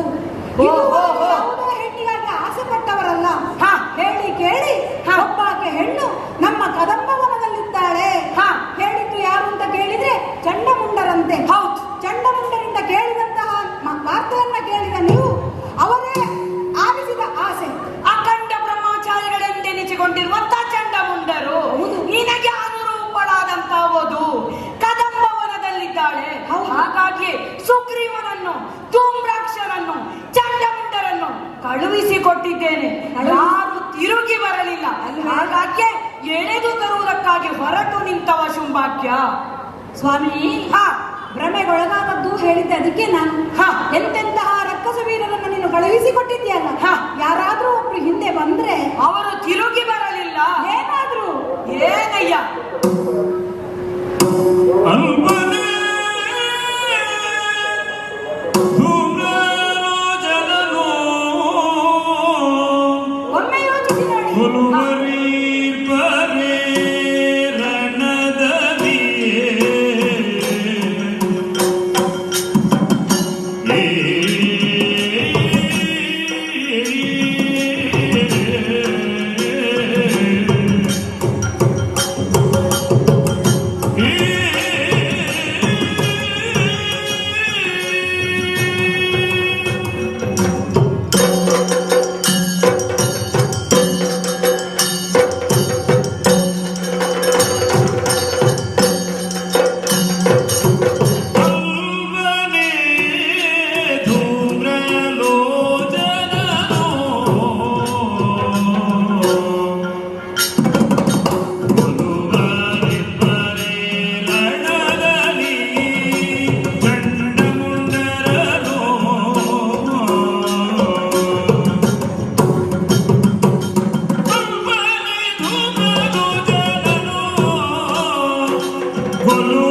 ಕೊಡಿಸಲೇತಗೆ ದೈತ್ಯಾನ್ವಯವನು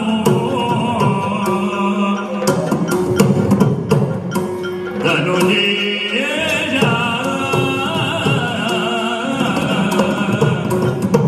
ಕೇಳನಾಮದ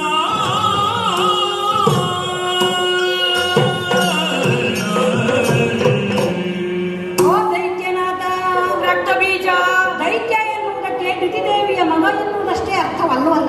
ಹಾ ಅತ್ಯಂತ ಮಹತ್ತರವಾದದ್ದು, ದೊಡ್ಡದಾದದ್ದು ಎನ್ನುವ ಅರ್ಥವು ಉಂಟು. ಹಾ ಪ್ರಭು, ನಿನ್ನನ್ನು ದೈತ್ಯನಾಥ ಅಂತ ಕರೆಯುವುದು ಅದಕ್ಕೆ. ಹಾ ಈ ಶುಂಭನಲ್ಲದೆ ಇದುವರೆಗೆ ನಡೆದು ಬಂದಂತಹ ಬೆಳೆದು ಬಂದಂತಹ ಯಾವುದೇ ಧನುಜ ವೀರರಾದರು ಹಾ ಇಷ್ಟೊಂದು ದೈತ್ಯ ಶಕ್ತಿಯನ್ನ ಕ್ರೋಢೀಕರಿಸಿದ್ದಿಲ್ಲ. ಇಲ್ಲ ಹಾಗಿದ್ರೆ ಹಾ ಯಾವ ದೇವತೆಯ ವರ ನಿಮಗುಂಟು, ಹಾ ಅದಕ್ಕನುಗುಣವಾಗಿಯೇ ನೀವು ಬ್ರಹ್ಮಚರ್ಯವನ್ನ ಆಚರಿಸಿಕೊಂಡು ಬಂದದ್ದು. ಹೌದು ಮಹಾಯೋಗಿ ಆದದ್ದು, ಹಾ ಇಂದ್ರಿಯ ನಿಗ್ರಹಿ ಆದದ್ದು. ಹೌದು. ಆದ್ದರಿಂದಲೇ ನಿನ್ನ ಶಕ್ತಿಯನ್ನ ಅತ್ಯಂತ ಹೆಚ್ಚಿನ ಮಟ್ಟಕ್ಕೆ ಏರಿಸಿ ಹಾ. ದೈತ್ಯನಾಥ, ಹೌದು. ಈ ಕಾಲಕ್ಕೆ ನಾವು ಸಂಭ್ರಮದಿಂದ ನಿನ್ನನ್ನು ಕರೆಯುವುದು ಹಾಗೆ. 14 ಲೋಕಗಳಲ್ಲೂ ಹೌದು. ಹೆಸರನ್ನು ಪಡೆದವ ಶುಂಭಾಕ್ಯ. ಹ. ಹಾ. ಅಂತಹ ಹೆಸರು ಹಾ. ಈ ಕಾಲಕ್ಕೆ ಸ್ವಲ್ಪ ಸ್ವಲ್ಪವಾಗಿ ನಶಿಸಿ ಹೋಗುತ್ತದೆ ಅಂತ ಆಗುವಾಗ ಹಾ. ಎಚ್ಚರಿಸಬೇಕಾದದ್ದು ನನಗೆ ಕರ್ತವ್ಯ ಅಲ್ವೇ ಸ್ವಾಮಿ? ಎಚ್ಚರಿಸುವುದಕ್ಕೆ. ಹೌದು. ಹಾ ಕದಂಬ ವನದಲ್ಲಿ ಒಬ್ಬಾಕೆ ಸ್ತ್ರೀ ಬಂದು ಉಯ್ಯಾಲೆ ಆಡ್ತಾ ಇದ್ದಾಳೆ. ಹಾ ಚಂಡಮುಂಡರದನ್ನು ಹೇಳಿದ ಮಾತ್ರಕ್ಕೆ ನೀನು ಅದನ್ನು ಒಪ್ಪಿದೆ. ಹೌದು. ಹಾ ಅವಳು ಹೇಗಿದ್ದಾಳೆ, ಅಥವಾ ನಮ್ಮ ಚಂಡಮುಂಡರಾದನು ಹೇಗಿದ್ದವರು ಅಪರೂಪವಾದಂತಹ ಸುಂದರಿಯಾಗಿದ್ದಾಳೆ ಅಂತ ಹೇಳಿದವರು ಅವರು ಚಂಡಮುಂಡರು. ಹಾಗಂತ ಓರ್ವಳೆಯಾದಂತಹ ಅಪೂರ್ವವಾದಂತಹ ಸುಂದರಿ. ಹಾ. ಅಪರೂಪ ಹೇಳಿದ್ರೆ ತಪ್ಪಾಗುತ್ತದೆ ಯಾಕೆ? ಯಾಕೆ? ಅವಳ ಅಪೂರ್ವವೇ ಹೌದು. ಹಾ. ಅವಳ ರೂಪದಲ್ಲಿ ಅಪ ಎನ್ನುವ ಭಾವವೇ ಇಲ್ಲ. ಹಾ. ಎಲ್ಲವೂ ಒಳ್ಳೆಯದೇ, ಸರ್ವಮಂಗಳೆಯಾದಂತಹ ಲಕ್ಷಣಗಳನ್ನ ಹೊಂದಿದ್ದಾಳೆ ಎನ್ನುವ ಕಾರಣಕ್ಕಾಗಿ ಹಾ. ಚಂಡಮುಂಡರ ಮನಸ್ಸನ್ನಾದರೂ ಹಾಗೆ ಆಕರ್ಷಿಸಿದಳು. ವಿಚಲಿತಗೊಳಿಸಿದ್ದಾಳೆ. ಬಂದವಳು ಓರ್ವಳೆ ಅಂತೆಲ್ಲ. ಹೌದು. ಒಬ್ಬಾಕೆ ಹೆಣ್ಣು ತಾನು ಓರ್ವಳೆ ಬಂದು ಹಾ. ಕದಂಬವನದಂತಹ ಒಂದು ದಟ್ಟವಾದ ಅರಣ್ಯದಲ್ಲಿ ಹಾ. ಹೂಗುಯ್ಯಾಲೆ ಆಡ್ತಾ ಇದ್ದಾಳೆ, ಆನಂದಿಸ್ತಾ ಇದ್ದಾಳೆ, ಹಾಡ್ತಾ ಇದ್ದಾಳೆ ಎನ್ನುವುದಾದ್ರೆ ಹಾ. ನಮ್ಮ ಕದಂಬವೇನು ಪ್ರಯಾಣಿಸುವವರಿಗೆ ಒಂದು ತಂಗುದಾಣವೂ ಅಲ್ಲವಲ್ಲ. ಹಾ. ಅಥವಾ ಯಾವ ಪ್ರೇಕ್ಷಕರಿದ್ದರೆ ಅವರಿಗೆ ಒಂದು ಪ್ರೇಕ್ಷಣೀಯ ಸ್ಥಳವೂ ಅಲ್ಲವಲ್ಲ. ಹಾ. ದಟ್ಟವಾದ ಅರಣ್ಯ, ಕಾಡು ಮೃಗಗಳಿಂದ ಸೇರಿದಂತಹ ದಟ್ಟಕಾರಣ್ಯ. ಅಂತಹ ಅರಣ್ಯದಲ್ಲಾದರೂ ಒಬ್ಬಾಕೆ ಸ್ತ್ರೀ ನಿರ್ಭೀತಿಯಾಗಿ ಆಟವಾಡುತ್ತಾ ಇದ್ದಾಳೆ, ಹಾಡುತ್ತಾ ಇದ್ದಾಳೆ ಅಂತಾದ್ರೆ ಯೋಚನೆ ಮಾಡಬೇಕಾದ ವಿಚಾರ ಸ್ವಾಮಿ ಇದು. ಯೋಚಿಸಬೇಕಾದ್ದು. ಅದು ಅಲ್ಲದೆ ಹಾ. ಚಂಡಮುಂಡರಾದರೂ ಹೇಗೆ? ಅವರು ಒಂದು ಕಾಲದಲ್ಲಿ ನಿನಗಿಂತಲೂ ಹೆಚ್ಚಿನ ಶಕ್ತಿ ಸಾಮರ್ಥ್ಯವನ್ನ ನಿನ್ನೆದುರು ತೋರಿಸಿ ಹೌದು. ನೀನಾದರೂ ಅವರಲ್ಲಿ ಹೋರಾಡುವುದಕ್ಕೊಮ್ಮೆ ಹಿಂದೆ ಮುಂದೆ ನೋಡಿದವನೇ. ಹೌದು. ಹೌದು. ಅಂತಹ ಶೂರರು ವೀರರು ಆದಂತಹ ಚಂಡಮುಂಡರು ಹಾ. ಅಖಂಡವಾದಂತಹ ಬ್ರಹ್ಮಚರ್ಯವನ್ನ ಪಾಲಿಸಿಕೊಂಡು ಬಂದವರೂ ಆದ, ಹಾ. ಮನೋವೇಗವನ್ನ ಹೊಂದಿದಂತಹ ಅವರಾದರೂ ಕೂಡ ಹಾ. ಆ ಕಾಲಕ್ಕೆ ಆಯಾಸಗೊಳ್ಳುವ ಹಾಗಾಯಿತು ಅಂತ ಆದ್ರೆ ಹಾ. ಯೋಚನೆ ಮಾಡಬೇಕು. ಏನು ಅವಳು ಸಾಮಾನ್ಯ ಹೆಣ್ಣು? ಹೌದೇ? ಹಾ. ಸಾಮಾನ್ಯ ಹೆಣ್ಣೆ ಆಗಿದ್ದಿದ್ರೆ ಚಂಡಮುಂಡರನ್ನ ಆ ರೀತಿಯಲ್ಲಿ ಚಂಡಿಗೆಯಾಗಿ ಅವರನ್ನ ಹೊಡೆದುರುಳಿಸುವುದಕ್ಕಾದರೂ ಅವಳು ಶಕ್ತಳಾಗಿರುತ್ತಿದ್ದಳೆ. ಸಾಧ್ಯವಾಗುತ್ತಿತ್ತೆ. ಒಬ್ಬ ಧೂಮ್ರಾಕ್ಷ, ಹಾ. ಅವನ ಕಣ್ಣುಗಳಲ್ಲಿಯೇ ಹೊಗೆ ಬರ್ತಾ ಇತ್ತಂತೆ. ಹಾ. ನಾವೆಲ್ಲ ಆಲೋಚನೆ ಮಾಡಿರ್ಲಿಲ್ವೇ? ಹಾ. ನಮ್ಮದಾದಂತಹ ಶತ್ರು ಸಾಮ್ರಾಜ್ಯದವರು ಒಂದೊಮ್ಮೆ ಆಕ್ರಮಣ ಮಾಡಿದ್ರು ಅಂತಾದ್ರೆ ಹಾ. ಅವನ ಕಣ್ಣಿನೊಳಗೆ ಹೊಗೆ ಬರ್ತಾ ಉಂಟು ಅಂತಾದ್ರೆ ಹಾ. ಹೃದಯದೊಳಗೆ ಬೆಂಕಿ ಇದ್ದಿತ್ತು. ಆ ಬೆಂಕಿಯಿಂದ ಅಂತಹ ವೈರತ್ವವನ್ನ ಬಂದವರನ್ನಾದರೂ ನಾವು ದಹಿಸಿ ಹಾಕಬಹುದು ಎನ್ನುವ ಹಾಗೆ. ಹಾ. ಆದ್ರೆ ಏನಾಯಿತು ಪ್ರಭು? ಹಾ. ಆ ಮಂಗಳ ಗೌರಿಯ ಮುಂದೆ ಹೋದಂತಹ ಕಾಲಕ್ಕೆ ಧೂಮವೆಲ್ಲವೂ ಕರಿಯಾಗಿ ಹೋಯಿತಂತೆ. ಹಾ. ಒಂದಷ್ಟು ಹೂಂಕಾರದಲ್ಲಿಯೇ ಅವನು ಭಸ್ಮನಾಗಿ ಹೋದನಂತೆ. ಹಾ. ಅಲ್ಪನೇನೂ ಅಲ್ಲವಲ್ಲ ತುಂಗಲೋಚನ. ತಿಳಿದಿರುವಂತ ವಿಚಾರ. ಅಲ್ಪನೆ ಆಗಿದ್ದರೆ ಈ ಧನುಜ ಸಾಮ್ರಾಜ್ಯದ ಸೇನಾಧಿಪತಿತ್ವವನ್ನು ಅವನು ಕೊಡುವುದಾದ್ರೂ ಇತ್ತೆ. ಹಾ. ಸುಗ್ರೀವನು ಒಬ್ಬ ಅನುಭವಸ್ಥನೂ ಹೌದು, ಹೌದು. ಜಾಣನೂ ಹೌದು. ಹಾ. ಮಾತ್ರವಲ್ಲ ಧನುಜೇಶ ಎನಿಸಿಕೊಂಡ ನಿನ್ನ ಬುದ್ಧಿಯೇ ಅವನು ಎನ್ನುವ ರೀತಿಯಲ್ಲಿ ಅಮಾತ್ಯ ಶ್ರೇಷ್ಠ. ಇದುವರೆಗೆ ಅವನನ್ನು ಹಾಗೆ ಉಪಯೋಗಿಸಿಕೊಂಡು ವಿನಿಯೋಗಿಸಿಕೊಂಡು ಬಂದವನು ನೀನು. ಹೌದು. ಈಗ ನಿನ್ನ ಬುದ್ಧಿಯೇ ಆ ಕಡೆ ಹೋಗಿದೆ ಅಂತ ಆದ್ರೆ ಹಾ. ಅವನಾದರೂ ಬಂದಾಗ ಯಾವ ರೀತಿ ನಿನ್ನಲ್ಲಿ ವಿವರಣೆಯನ್ನ ಕೊಟ್ಟ? ಹಾ. ಯೋಚನೆ ಮಾಡಬೇಕು. ಹಾಗಿದ್ರೆ ನಾನು ಹೇಳುವುದೇನು ಗೊತ್ತೇ? ಏನು? ಒಬ್ಬೊಬ್ಬರೇ ಹೋಗುತ್ತಾ ಹಾ. ಅವರ ಜೊತೆಯಲ್ಲಿ ಹೋದವರನ್ನು ಸೇರಿಸಿಕೊಂಡು ಎಲ್ಲರೂ ಭಸ್ಮೀಭೂತರಾಗಿದ್ದಾರೆ ಅಂತ ಆದ್ರೆ ಹಾ. ಹೆಣ್ಣಲ್ಲ ಅವಳು, ತರುಣಿ ಎಲ್ಲವಳಾಗಿ ಮಾಯೆ. ಏನು? ಹೌದಮ್ಮ. ಏನು ವಿಚಾರಗಳನ್ನು ಹೇಳ್ತಾ ಇದ್ದೀಯ? ಯಾಕೆ ಹೇಳ್ತಾ ಇದ್ದೇನೆ? ಯಾಕೆ? ಒಂದು ಕಾಲಕ್ಕೆ ನೀನು ಹೇಳಿದ್ದುಂಟು, ಹಾ. ಶುಂಭನಾದಂತಹ ನೀನು, ಹಾ. ಧನುಜೇಶನಾದಂತಹ ನೀನು, ದೈತ್ಯನಾಥನಾದಂತಹ ನೀನು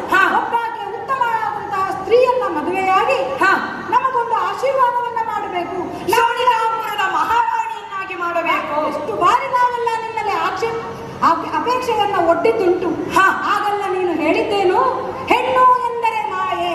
ಹಾ. ಆದ್ರೆ ಈ ಕಾಲಕ್ಕೆ ಮಾಯೆಯೇ ಹೆಣ್ಣಾಗಿ ಬಂದಾಗ ಅವಳನ್ನ ಹೆಣ್ಣು ಎನ್ನುವ ಭ್ರಮೆಗೆ ನೀನು ಒಳಗಾಗಿ ಅವಳನ್ನ ವರಿಸಬೇಕು ಎನ್ನುವ ಉದ್ದೇಶವನ್ನ ಚಂಡಮುಂಡರ ಮಾತುಗಳನ್ನ ಕೇಳಿ ನೀನು ಆ ಮೂಲಕವಾಗಿ ಪ್ರವರ್ತಮಾನನಾಗುತ್ತೆ ಅಂತ ಆದ್ರೆ ಇಲ್ಲ, ಆಕೆ ಹೆಣ್ಣಲ್ಲ, ಆಕೆ ಆದಿಮಾಯೆ ಇದ್ದಾಳೆ. ನಿನಗೆ ಹೆಣ್ಣೆ ಆಗಬೇಕು ಅಂತಾದ್ರೆ ಎಂತೆಂತಹ ಅಪ್ಸರ ಸ್ತ್ರೀಯರು ನಿನ್ನ ಕೈಗಳಲ್ಲಿದ್ದಾರೆ. ಸುರರೆಲ್ಲ ನಿನ್ನ ಪಾದದ ಮೂಲದಲ್ಲಿದ್ದಾರೆ. ಯಮನೇ ನಿನ್ನ ಪಾದ ಸೇವೆಯಲ್ಲಿದ್ದಾನೆ. ಮಾತ್ರವಲ್ಲ, ಅಪ್ಸರ ಸ್ತ್ರೀಯರು ಯಾವಾಗ ಕರೆದ್ರೆ ಆವಾಗ ಬರುವಂತಹ ಪರಿಸ್ಥಿತಿಯಲ್ಲಿ ಈಗ ನೀನಿದ್ದಿ. ಅಂತಹ ಸಂದರ್ಭದಲ್ಲಿ ಅವರನ್ನೆಲ್ಲರನ್ನೂ ಉಪೇಕ್ಷಿಸಿ ಕುಲ ಗೋತ್ರ ಏನು ಎತ್ತ ಯಾವುದೂ ತಿಳಿಯದಂತಹ ಈ ಒಂದು ಹೆಣ್ಣನ್ನ ಬಯಸಿ ಮಾಯೆಯಾಗಿರುವ ಹೆಣ್ಣನ್ನ ಬಯಸ್ತಿ ಅಂತಾದ್ರೆ ಇದು ಒಳ್ಳೆಯ ಲಕ್ಷಣ ಅಲ್ಲ. ಯಾಕೆ ಬಂದಿರುವಂತಹ ಉದ್ದೇಶ ಏನು ಸ್ವಲ್ಪ ನಾವು ಆಲೋಚನೆ ಮಾಡಿದ್ರೆ ಗೊತ್ತಾಗ್ತದೆ. ಈಗ ನೀನು ಮೆರೆದಾಡುತ್ತಿರುವಂತಹ ಸ್ಥಿತಿ, ನೀನೇ ಹೇಳಿದ ಹಾಗೆ ಭುವನತ್ರಯಗಳಲ್ಲ 14 ಲೋಕಗಳಲ್ಲೂ ನಿನ್ನದಾದಂತಹ ಕೀರ್ತಿ ಮೆರೆಯುತ್ತಾ ಉಂಟು ಅಂತಾದ್ರೆ ಇದರಿಂದ ನೋವುಂಡವರು ಯಾರು ಅಂತ ಕೇಳಿದ್ರೆ ಸುರಪಾಲ ಮತ್ತು ಅವನ ಜೊತೆಯಲ್ಲಿರುವ ಸುರರು. ಅವರೆಲ್ಲರೂ ಈ ಕಾಲಕ್ಕೆ ದಿಕ್ಕಾಪಾಲಾಗಿ ಹೋಗಿದ್ದಾರೆ. ಅಂತವರು ಸುಮ್ಮನೆ ಹೋಗುವುದಿಲ್ವಲ್ಲ, ನೇರವಾಗಿ ಆ ಮಾಯೆಯ ಹತ್ತಿರ ಹೋಗಿ ಮೊರೆ ಇಡ್ತಾರೆ. ಅದಕ್ಕಾಗಿ ಆ ಸಂದರ್ಭದಲ್ಲಿ ನಾನು ಹೇಳಿದ್ದು, ಸಂಘರ್ಷದಿಂದಲೇ ನಾವೆಲ್ಲವನ್ನು ಪಡೆದುಕೊಂಡವರು. ಈ ಹೊತ್ತಿನಲ್ಲಿ ಈ ವಧುವನ್ನು ಕೂಡ ಸಂಘರ್ಷದ ಮೂಲಕವಾಗಿಯೇ ಪಡೆಯಬೇಕು ನಿರ್ಧಾರ ಮಾಡಿದವನು ಶುಂಭಾಕ್ಯ. ಆದ್ರೆ ಒಂದುಂಟು, ಏನು? ಸಂಘರ್ಷದ ಮೂಲಕವಾಗಿ ವರಬಲವನ್ನು ಭಕ್ತಿಯನ್ನು ಕ್ರೋಢೀಕರಿಸಿಕೊಂಡು ಅದನ್ನೇ ಉಪಯೋಗಿಸಿಕೊಂಡು ಮಾತ್ರವಲ್ಲ ನಿನ್ನ ಜೀವನ ತತ್ವವನ್ನು ಸೇರಿಸಿಕೊಂಡು ಆ ಕಾರಣಕ್ಕೆ ಸಂಘರ್ಷ ಮಾಡಿದ ಕಾರಣದಿಂದಲೇ ನಿನಗೆ ಎಲ್ಲವರನ್ನ ಗೆಲ್ಲುವುದಕ್ಕಾಯಿತು. ಆದ್ರೆ ಈಗ ಮಾಯೆ ಬಂದದ್ದು ಯಾಕೆ? ಆದಿ ಮಾಯೆಯಾಗಿ ಅವಳಲ್ಲಿ ಹಾಗೆ ತೂಗುಯ್ಯಾಲೆ ಆಡ್ತಾ ಇದ್ದಾಳೆ ಅಂತ ಆದ್ರೆ ತ್ರಿದಶರನ್ನ ಪೊರೆಯುವುದಕ್ಕಾಗಿ ಬಂದಿದ್ದಾಳೆ ಆಕೆ. ಹೌದು, ಯಾವತ್ತಿದ್ದರೂ ಸುರರ ಪಕ್ಷಪಾತಿಯಾಗಿ ಹಾಗೆ ಕಾರ್ಯನಿರ್ವಹಿಸುವವಳು. ಈ ಕಾಲಕ್ಕೆ ಒಂದು ಮಾತನ್ನು ನೀನು ನೆನಪಿಸಿಕೊಳ್ಳಬೇಕು ಪ್ರಭು. ಏನದು? ನಿನಗೂ ಒಂದು ವಿಧಿಯ ನಿಯಮ ಅಂತ ಉಂಟಲ್ವಾ? ಹೇಳಿದ್ದಾಳೆ ಆಗ ಏನಂತ, ಕನ್ಯಾ ಜೀವಕೋಶ ಸಮುದ್ಭವೆಯಾಗಿರ್ತಾರೋ ಅಥವಾ ಒಂದು ಕಾಲಕ್ಕೆ ಯಾವಾಗ ನಿನ್ನಲ್ಲಿ ಒಂದು ಕಾಲ ಉದ್ಭವವಾಗುತ್ತದೋ ಆ ಕಾಲಕ್ಕೆ ನಿನಗೂ ಅಂತ್ಯಕಾಲ ಸನ್ನಿಹಿತವಾಗುತ್ತದೆ. ಈ ಮಾತನ್ನ ಎಚ್ಚರಿಸುವುದಕ್ಕಾಗಿ ನಾನು ಬಂದೆ. ವಿಧಿಯ ನಿಯಮ ಏನುಂಟು ಅದನ್ನ ನಾವು ತಲೆಯಲ್ಲಿ ಇಟ್ಟುಕೊಂಡು ಮುಂದುವರಿದ್ರೆ ನಿನಗೂ ಆಲೋಚನೆ ಆಗಬಹುದು, ನಿನಗೂ ಯೋಚನೆಗೆ ಬರ್ತದೆ ನಾನು ಹೇಳುವಂತಹ ಸತ್ಯ ಏನುಂಟು. ಕನ್ಯಾ ಸಮುದ್ಭವೆಯಾಗಿದ್ದಾಳೆ ಅಂತ ಹೇಳಿದ್ರೆ ಹೇಗೆ ಜೀವಕೋಶವನ್ನ ಅವಳು ಮಾಡಿದಳು? ಕನ್ಯೆಯಾಗಿದ್ದುಕೊಂಡೇ ತುಹಿನಾದ್ರಿಯಲ್ಲಿದ್ದಾಳೆ. ನೀನವಳನ್ನ ಇದುವರೆಗೂ ಕಂಡುದಿಲ್ಲ, ಕೇಳಿದ್ದು ಮಾತ್ರ. ಇದುವರೆಗೂ ಯಾವ ಹೆಣ್ಣಿನಲ್ಲಿಯೂ ಕಾಮಾತುರನಾಗದಂತಹ ನೀನು ಕೇವಲ ಚಂಡಮುಂಡರ ಮಾತನ್ನೇ ಕೇಳಿ ಅವಳಲ್ಲಿ ಕಾಮಾತುರನಾಗಿದ್ದಿ ಅಂತಾದ್ರೆ ನಿನ್ನಲ್ಲಿ ಕಾಮವನ್ನು ಹುಟ್ಟಿಸುವಂತಹ ಕೆಲಸವನ್ನ ಮಾಡಿದ್ದು ಅವಳು. ತನ್ನ ಸಂಕಲ್ಪದ ಮೂಲಕವಾಗಿ ಇಲ್ಲದಿದ್ರೆ ಮನಸ್ಸಿನ ಶರ ನಿನ್ನ ಮೇಲೆ ಬೀಳುವುದಕ್ಕುಂಟೆ. ಮದುವೆಯ ಬಗ್ಗೆ ಯೋಚಿಸದೇ ಇರುವಂತಹ ಶುಂಭಾಕ್ಯನಿಗೆ ಮನ್ಮಥನೇ ಬಾಣವನ್ನು ಬಿಟ್ಟಿದ್ದಾನೆ ಎಂದು ನಾನು ಭಾವಿಸುತ್ತಿರುವಂತಹ ಸಂದರ್ಭದಲ್ಲಿ ಈ ಹೆಣ್ಣೆ ಬಿಟ್ಟಿದ್ದಾಳೆ ಅಂತ ನೀನು ಹೇಳ್ತಾ ಇದ್ದೀಯಾ? ತ್ರಿಮೂರ್ತಿಗಳು ಕೂಡ ನಿನ್ನಡಿಯಾಳಾಗಿರುವಂತಹ ಈ ಸಂದರ್ಭದಲ್ಲಿ ಅವನಿಗಾದರೂ ಕಾಮನಿಗಾದರೂ ನಿನಗೆ ಬಾಣ ಬಿಡುವಂತಹ ಸ್ಥೈರ್ಯ ಎಲ್ಲಿರಬೇಕು? ಹಾಗಿದ್ರೆ ಚಂಡಮುಂಡರ ಮೂಲಕವಾಗಿ ವಿಚಾರವನ್ನ ನಿನ್ನ ತನಕ ಮುಟ್ಟಿಸಿ ನಿನ್ನಲ್ಲಿ ಕಾಮವನ್ನ ಹುಟ್ಟಿಸಿ ನೀನೆಲ್ಲಿ ಶಿಸ್ತಿನಲ್ಲಿ ಜಾಗೃತಿ ಅಂತ ಕಾಲವನ್ನ ಕಾದು ಆ ಕಾಲಕ್ಕೆ ನಿನಗೆ ಒಂದು ಶರವನ್ನ ಬಿಟ್ಟಿದ್ದಾನೆ. ಅದರ ಆ ಒಂದು ಆಘಾತಕ್ಕೆ ಒಳಗಾದ ನೀನು ಈ ಕಾಲಕ್ಕೆ ಅವಳನ್ನ ಹೆಣ್ಣೆಂದೇ ಭ್ರಮಿಸಿ ತರುವುದಕ್ಕೆ ಮುಂದಾಗಿದ್ದಿ. ಭ್ರಮೆಗೆ ಒಳಪಟ್ಟಿದ್ದೇನೆ. ಇಲ್ಲದೆ ಹೋದರೆ ಕನ್ಯೆಯಾಗಿದ್ದಂತಹ ಆಕೆ ಚಂಡಿಕೆಯನ್ನಾದರೂ ಹೇಗೆ ಸೃಷ್ಟಿಸುವುದಕ್ಕೆ ಸಾಧ್ಯ? ಸೃಷ್ಟಿ ಕಾರ್ಯವನ್ನ ಕನ್ಯೆಯಾಗಿ ಅವಳು ಮಾಡಿದ್ದಾಳೆ ಅಂತ ಆದ್ರೆ ಕನ್ಯಾ ಜೀವಕೋಶ ಸಮುದ್ಭವೆಯಿಂದ ಅಂತ್ಯ ಯೋಚನೆ ಮಾಡಬೇಕು. ಇವಳೇ ಯಾಕೆ ಕನ್ಯೆಯಾಗಿದ್ದು ಜೀವಕೋಶವನ್ನು ಸೃಷ್ಟಿಸಬಲ್ಲವಳು ಅಂತ ಆದ್ಮೇಲೆ ಹೋಗುವುದಕ್ಕೆ ಮುಂಚೆ ಯೋಚನೆ ಮಾಡಬೇಡುವೆ ಜಿಯ ರಕ್ತಬೀಜಾಕ್ಯ ಏನು ಹೇಳಿದೆ? ಬಂದವಳು ಮಾಯಿ ಎಂದೆ ಬಿಡು ಬಿಡಯ್ಯ ನೀನು.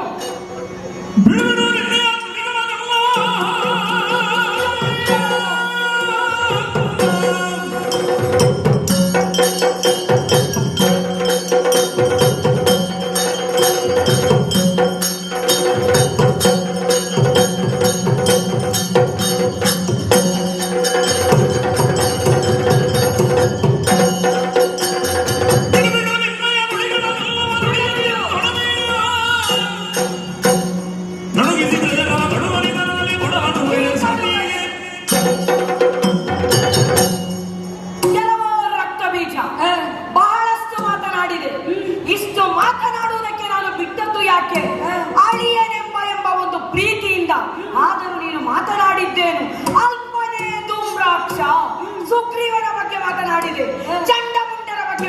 ಮಾಡಿದೆ. ಹಾಗಿದ್ದರೆ ಶುಂಭಾಕ್ಯನ ಜೊತೆಗಿರುವಂತ ಇವರೆಲ್ಲ ಅಳಿದು ಹೋಗಿದ್ದಾರೆ.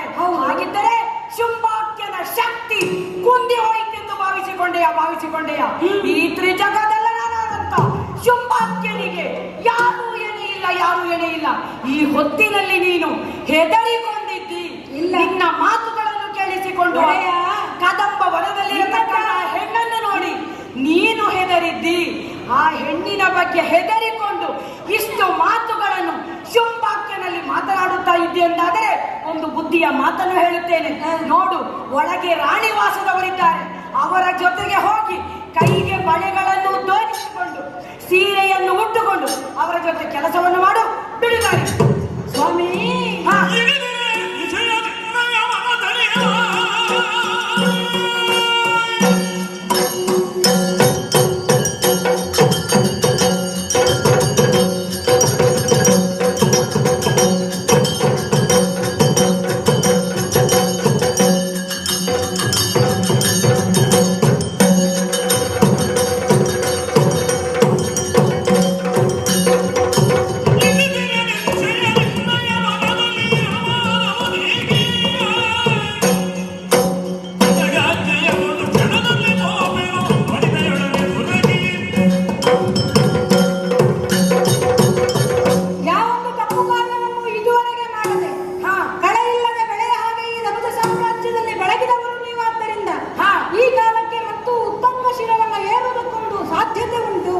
ಶಕ್ತಿಯನ್ನ ಹೆಚ್ಚಿಸಿಕೊಳ್ಳುವುದಕ್ಕೆ ಸಾಧ್ಯ ಉಂಟು. ಆದ್ದರಿಂದಲೇ ಆ ಲೋಕಮಾತೆಯಾದಂತಹ ಆಕೆಯ ಕೈಯನ್ನು ಹಿಡಿಯುವ ಆಲೋಚನೆಯನ್ನು ಬಿಟ್ಟು ಕಾಲನ್ನು ಹಿಡಿಯುವುದು ಶ್ರೇಷ್ಠವಾಗುತ್ತದೆ. ಇಂತಹ ಸಂದರ್ಭದಲ್ಲಿ ಆಕೆಯ ವಾತ್ಸಲ್ಯವನ್ನ ಕಾರುಣ್ಯವನ್ನ ನೀನು ಸಂಪಾದಿಸಿದೆ ಅಂತ ಆದ್ರೆ ನಿಮ್ಮ ಸಾಮ್ರಾಜ್ಯ ಇನ್ನೂ ಮುಂದೆ ಬೆಳೆಯುವುದಕ್ಕುಂಟು ಎನ್ನುವ ಒಂದು ಉದ್ದೇಶವನ್ನು ಇಟ್ಟುಕೊಂಡು ನಿನ್ನಲ್ಲಿ ಆಡುವಂತಹ ಮಾತು ನಿನಗದು ಪಥ್ಯವಾಗುವುದಿಲ್ಲ ಅಂತ ಆದ್ರೆ ರಾಣಿವಾಸವನ್ನ ಸೇರಿಸಿಕೊಳ್ಳುವುದಕ್ಕಾಗಿ ಸಿದ್ಧನಾಗಿ ಬಂದವನು ರಾಣಿವಾಸದ ಜೊತೆ ಇರೋದಕ್ಕೆ ನೀನು ಸಮ ಅಲ್ಲಯ್ಯ. ಹಾಗಲ್ವೇ ಅಲ್ಲ. ಯುದ್ಧಕ್ಕೆ ಹೆದರಿ ರಕ್ತ ಬೀಜಕ್ಕೆ ಆಡಿದ ಮಾತು ಇದಲ್ಲ. ಆಗಲೇ ಹೇಳಿದ ಹಾಗೆ ಮುಂದೆ ಸಂಭವಿಸಬಹುದಾದಂತಹ ಅನಿಷ್ಟ ಏನು, ನಮ್ಮ ಸಾಮ್ರಾಜ್ಯಕ್ಕೆ ಒದಗಬಹುದಾದ ಸಂಕಷ್ಟ ಏನು, ಇದನ್ನು ಆಲೋಚನೆ ಮಾಡಿ ಕೆಲವೊಂದು ಸಮಯದಲ್ಲಿ ಎಂತಹ ಪ್ರಾಜ್ಞರಿಗಾದರೂ ಮೌಢ್ಯ ಅಂತ ಹೇಳುವುದು ಬರುವುದುಂಟು. ಅಂತಹ ಮಬ್ಬನ್ನ ನಾನು ಸರಿಸುವಂತಹ ಪ್ರಯತ್ನವನ್ನಷ್ಟೇ ಮಾಡಿದ್ದೇನೆ. ಆದ್ರೆ ಅದಲ್ಲ, ಈ ಕಾಲಕ್ಕೆ ನಾನೇ ಯುದ್ಧಕ್ಕೆ ಸಿದ್ಧನಾಗಿ ಹೋಗ್ತಾ ಇದ್ದೇನೆ. ನೀನು ಒಳಗೆ ನಡಿ, ಹೆದರಿದೆ ಅಂತ ಹೇಳುವ ಮಾತಿಲ್ಲ. ಯಾಕೆ? ನನ್ನ ಒಡೆಯನಾದಂತಹ ಶುಂಭದ ಯುದ್ಧಕ್ಕೆ ಸಿದ್ಧನಾಗಿ ಮುಂದುವರಿಯುತ್ತಾನೆ ಅಂತ ಆದ್ರೆ ನಿನ್ನ ಅಳಿಯನಾದ ನನ್ನ ಅಮಾತ್ಯನಾದ ಎಲ್ಲಕ್ಕಿಂತ ಹೆಚ್ಚಾಗಿ ಈ ಶೋಣಿತದ ಅನ್ನವನ್ನು ತಿಂದ ಋಣವನ್ನು ಇರಿಸಿಕೊಂಡಾಗ ಪ್ರಜೆಯಾಗಿದ್ದು ಶುಂಭಾಕ್ಯನಿಗೆ ಪ್ರೀತಿ ಪಾತ್ರನಾದವನು ಅಂತಹ ರಕ್ತ ಬೀಜಾಕ್ಯ ಸರಿಯುವುದಲ್ಲ. ನಿನ್ನಕ್ಕಿಂತ ಮುಂಚಿತವಾಗಿ ಯುದ್ಧಕ್ಕೆ ನಾನು ಹೋಗುತ್ತೇನೆ. ಈ ಶೋಣಿತದ ಮರ್ಯಾದೆಯನ್ನು ಕಾಣುತ್ತಾ ಇರುವಂತಹ ಹೆಣ್ಣಿದ್ದೇನೋ ಆ ಸಮಸ್ಯೆಯನ್ನು ನಾನು ಪರಿಹರಿಸಿಕೊಡುತ್ತೇನೆ. ಸಂತೋಷವಾಯಿತು. ಕಲಿರಕ್ತ ಬೀಜಾಕ್ಯ. ನೋಡು, ಈ ತರದ ಮಾತುಗಳನ್ನು ನಾನು ನಿನ್ನಿಂದ ನಿರೀಕ್ಷಿಸಿದ್ದು. ಕದನ ಕಲಿಗಳು ಮಾತನಾಡುವಂತಹ ಪರಿ ಈಗ ಸಂತೋಷವಾಯಿತು. ಶುಂಭಾಕ್ಯನ ಅಳಿಯನಾದಂತಹ ರಕ್ತ ಬೀಜಾಕ್ಯ ಕದಂಬವನದಲ್ಲಿರತಕ್ಕಂತಹ ಹೆಣ್ಣನ್ನು ಸೋಲಿಸುವುದಕ್ಕೋಸ್ಕರವಾಗಿ ಹೊರಟು ನಿಂತಿದ್ದಾನೆ. ಅದು ಜಯಘೋಷ ಕೇಳಿ ಬರುತ್ತಾ ಇದೆ. ಹಾಗಾಗಿ ಬಂಗಾರದ ಬಟ್ಟಲಲ್ಲಿ ರಣವೀಳೆಯನ್ನು ಕೊಟ್ಟು ಸೈನ್ಯ ಸಮೇತನಾಗಿ ಕದಂಬವನಕ್ಕೆ ಕಳುಹಿಸಿಕೊಡುತ್ತಾ ಇದ್ದೇನೆ. ಆ ಹೆಣ್ಣಿನ ಜೊತೆಗೆ ಮರಳಿ ಬಾ ನೀನು. ಪ್ರಯತ್ನಿಸ್ತೇನೆ. ಹೋಗಿ ಬಾ. ಧನುಜೇಶನ ಆಶೀರ್ವಾದವನ್ನು ಪಡೆದಿದ್ದೇನೆ. ಕೈಯಲ್ಲಿ ಹೊಂಬಟ್ಟಲಲ್ಲಿ ಕೊಟ್ಟಂತಹ ವಿಳೆಯನ್ನು ಉಂಟು. ನೋಡಿದರೆ ನನ್ನ ಜೊತೆಯಲ್ಲಿ ಕೋಟಿ ಸಂಖ್ಯೆಯ ಧನುಜ ವೀರರೆಲ್ಲ ಸೇರಿಕೊಂಡಿದ್ದಾರೆ. ಅಬ್ಬ, ಹಾಗಿದ್ರೆ ಎಲ್ಲರೂ ಕೇವಲ ಮೌಢ್ಯದಿಂದ ತೊಡಗಿದವರೇ ಅಲ್ಲ ಅಂತ ಅರ್ಥಲ್ಲ. ನಮ್ಮ ಧನುಜ ಸೇನೆಯಲ್ಲಿಯೂ ಕೂಡ ಅದೆಷ್ಟೋ ಮಂದಿ ರಕ್ಕಸರು ಆ ಶ್ರೀದೇವಿಯ ಕೃಪಾಕಟಾಕ್ಷಕ್ಕೆ ಒಳಗಾಗಬೇಕು, ಆ ಮಂಗಳ ಮೂರ್ತಿಯ ಆ ಮಂಗಳ ಮಹಿಮೆಯನ್ನು ಕೊಂಡಾಡುತ್ತಾ ಅವಳ ಪಾದದಲ್ಲಿಯೇ ಮೋಕ್ಷ ಸಾಮ್ರಾಜ್ಯವನ್ನು ಸಂಪಾದನೆ ಮಾಡಬೇಕು ಎನ್ನುವ ಉದ್ದೇಶದಿಂದ ಹೊರಟವರು ಅದೆಷ್ಟು ಮಂದಿ ಇಲ್ಲ. ಸಾಗರೋಪಾದಿಯಲ್ಲಿ ಜನರ ಸೈನ್ಯವೇ, ದೈತ್ಯರ ಸೈನ್ಯವೇ ಬರ್ತಾ ಉಂಟು ಅಂತಾದ್ರೆ ಅವರನ್ನೆಲ್ಲ ಸೇರಿಸಿಕೊಂಡು ತುಹಿನಾದ್ರಿಯ ಕಡೆಗೆ ನಡೆಯುತ್ತೇನೆ.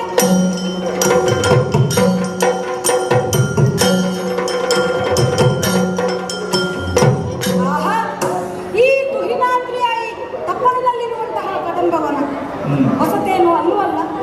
ಪ್ರಾರಂಭ ಅನೇಕ ಬಾರಿ ಇಲ್ಲಿಗೆ ಬಂದದ್ದುಂಟು. ಆದರೆ ಎಂತ ಆಶ್ಚರ್ಯವನ್ನ ಕಾಣುತ್ತಾ ಇದ್ದೇನೆ. ಇಂದು ಕಾಣುವಾಗ ಕಾಣುತ್ತಿರುವಂತಹ ಕದಂಬವನ ಈ ಹಿಂದೆ ಕಂಡ ಹಾಗಿಲ್ಲ. ಹಾಗಿದ್ರೆ ಇಲ್ಲಿರುವಂತಹ ಈ ಬದಲಾವಣೆಯ ಕಾರಣ ಏನು ಎನ್ನುವುದನ್ನು ತರ್ಕಿಸಬಲ್ಲೆ ನಾನು. ಬಂದವಳು ಯಾರು ಅಂತ ಕೇಳಿದ್ರೆ ಆ ಆದಿಮಾಯೆ. ಅಂತಹ ಪಕ್ಷಪಾತಿಯಾಗಿ ಬಂದವಳು, ಸರ್ವ ಲೋಕವನ್ನ ಸೃಷ್ಟಿಸುವವಳು ಅವಳೇ, ಪಾಲಿಸುವವಳು ಅವಳೇ. ಹಾಗಾದ್ರೆ ಅಂತ ಸರ್ವ ರಕ್ಷಕಳಾದಂತಹ ನಿತ್ಯಳಾದಂತಹ ಆ ಮಂಗಳಮಯ್ಯಾದವಳು ಇಲ್ಲಿಗೆ ಬಂದಿದ್ದಾಳೆ ಅಂತಾದ್ರೆ ಅವಳ ಪ್ರಭಾವವೇ ಇಲ್ಲಿದೆ. ನೋಡಬಾರದೆ ಎಂತೆಂತಹ ಪ್ರಾಣಿಗಳಿದ್ದಾವೆ. ಮೊದಲೆಲ್ಲ ಜಿಂಕೆ, ಹುಲಿ ಪರಸ್ಪರ ಕಾದಾಡುವುದನ್ನು ನಾವಿಲ್ಲಿ ಕಂಡದ್ದು. ಅವುಗಳು ಕಾದಾಡುತ್ತಿರುವಾಗಲೇ ನಮ್ಮ ಕಾದಾಟ, ಬೇಟೆಯಾಟ ಆಡುತ್ತಾ ಇದ್ದದ್ದು. ಹಾಗೆ ವಿಚಿತ್ರ ನೋಡಿ, ಇವತ್ತು ಕಂಡ್ರೆ ಹಾಗಲ್ಲ. ಜಿಂಕೆಯು ಹುಲಿಗಳು ಆಟವಾಡುತ್ತಾ ಉಂಟು, ಹಾವು ಮುಂಗುಸಿ ಜೊತೆಯಲ್ಲಿ ಸರಸವಾಡುತ್ತಾ ಉಂಟು. ಇಂತಹ ಒಂದು ವೈಚಿತ್ರ್ಯವನ್ನ ಇಲ್ಲಿ ನಾನು ಕಾಣ್ತಾ ಇದ್ದೇನೆ ಅಂತಾದ್ರೆ ಇದು ಆಕೆಯ ಪ್ರಭಾವವೇ ಹೌದು. ಎಂತಹ ಸಾತ್ವಿಕ ಪರಿಸರವನ್ನ ಅವಳು ಸೃಷ್ಟಿಸಿದ್ದಾಳೆ. ಅಲ್ಲಿ ನೋಡಬಾರದೆ ಚಂಡಮುಂಡರ ಶಿರಗಳು ಚೆಂಡಾಡಲ್ಪಟ್ಟಿದೆ. ಒಬ್ಬೊಬ್ಬರದ್ದು ಒಂದೊಂದು ಕಡೆ ದಿಕ್ಕಾಪಾಲಾಗಿ ಬಿಟ್ಟಿದೆ. ಮತ್ತೊಂದು ಕಡೆ ಸುಟ್ಟು ಬೂದಿಯಾದಂತಹ ಧೂಮ್ರಾಕ್ಷನ ಶರೀರ. ಹಬ್ಬ, ಹಾಗಾದ್ರೆ ಪ್ರಾಣಿಗಳಿಗಿಂತ ಕಡೆಯಾಗಿ ಹೋದೆವಲ್ಲ ನಾವು. ಪ್ರಾಣಿಗಳಾದರೂ ತನ್ನ ಹೊಟ್ಟೆ ತುಂಬಿತುಂತಾದಾಗ ಹೊಟ್ಟೆಯ ಉರಿಯನ್ನು ತಣ್ಣಗಾಗಿಸಿಕೊಂಡು ಜೊತೆಯಲ್ಲಿ ಸೇರಿಸಿ ಸರಸವಾಡುವುದಕ್ಕೆ ಸಾಧ್ಯವಾಗುತ್ತದೆ. ಆದರೆ ಪ್ರಾಣಿಗಳಿಗಿಂತ ಹೀನ ಸ್ಥಿತಿಯಲ್ಲಿರುವ ಈ ಮನುಷ್ಯನೋ ದೈತ್ಯರೋ ಆದ್ರೆ ಅವರು ಹಾಗಲ್ವಲ್ಲ. ಹೊಟ್ಟೆ ತುಂಬಿದ ಮೇಲೆ ಮತ್ತೆ ಅವರಲ್ಲಿ ಉರಿ ಆರಂಭವಾಗುತ್ತದೆ, ಮತ್ಸರ ಆರಂಭವಾಗುತ್ತದೆ. ಅಂತಹ ಒಂದು ಸ್ಥಿತಿಯನ್ನ ನಾವು ನಮ್ಮನ್ನು ಕಂಡು ಕಲಿತಿದ್ದೇವೆ. ಈ ದೈತ್ಯರಾದ ನಾವಾದರೂ ಮಾಡಿದ್ದೇನು? ಹೊಟ್ಟೆ ತುಂಬುವಷ್ಟು ಇದ್ದರೂ, ಉಡು ತೊಡುವುದಕ್ಕೆ ಬೇಕಾದಷ್ಟು ಇದ್ದರೂ ಕೂಡ ಇನ್ನೊಬ್ಬರ ವಸ್ತುವನ್ನ ಆಶಿಸಿ ಈ ಕಾಲಕ್ಕೆ ಹೊಟ್ಟೆ ಉರಿಯಿಂದ ಮಾತ್ಸರ್ಯದಿಂದ ಪ್ರವರ್ತಿಸ್ತಾ ಇದ್ದೇವೆ ಅಂತಾದ್ರೆ ನಮಗೊಂದು ಪಾಠ ಇದಾಗಬೇಕು. ಇಲ್ಲ, ಇದನ್ನ ಯೋಚನೆ ಮಾಡ್ತಾ ಕೂತುಕೊಳ್ಳುವಂತಹ ಸಮಯ ಇದಲ್ಲ. ಆಕೆ ಎಲ್ಲಿದ್ದಾಳೆ ಎನ್ನುವುದನ್ನ ಕಾಣಬೇಕು. ಬರ್ತಾ ಉಂಟು ನಾಸಿಕಕ್ಕೆ ಸುಮ ಸೌರಭ.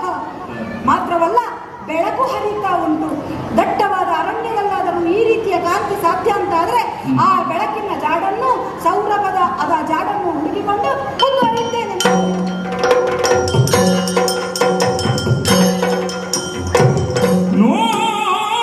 ನೋಡಿದನು ಕಲಿರಕ್ಕ ಬೀಜನು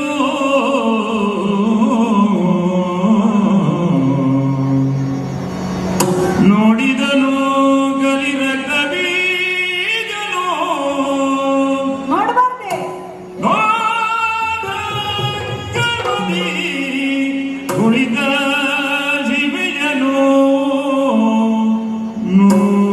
ನೋಡಿದನು ಆಹಾ, ಮಾಡಿದನು ಮನದಲ್ಲಿ ನವನ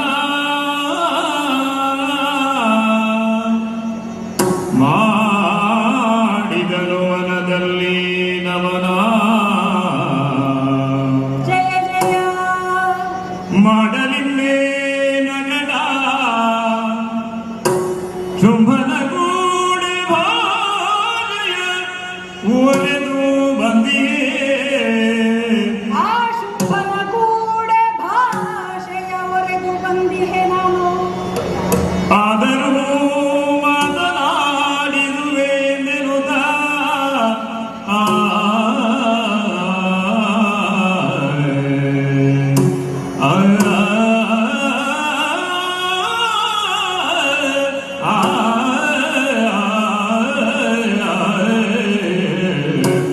ಜಯ ಜಯ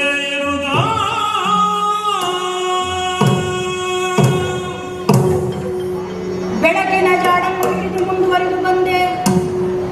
ಸುಮ ಸೌರಭದ ಹಿಂದೆ ಅದನ್ನು ಅನುಸರಿಸಿಕೊಂಡು ಬಂದೆ. ಬರ್ತಾ ಬರ್ತಾ ಬಂದದ್ದು ಆಹಾ ಆಹಾ, ದಟ್ಟಾರಣ್ಯವೇ ಯಾವುದೋ ಸೂರ್ಯಕೋಟಿ ಪ್ರಭೆಯಿಂದ ಹೊಳೆಯುತ್ತಿರುವ ಹಾಗೆ ಕಾಣುತ್ತಾ ಇರುವ ಕದಂಬವನ. ಆ ಕದಂಬವನದಲ್ಲಿ ಕುಳಿತು ತೂಗುಯ್ಯಾಲೆ ಆಡುತ್ತಿರುವಂತಹ ಈ ಸರ್ವ ಮಂಗಳೆಯನ್ನ ಕಾಣಬಾರದೆ.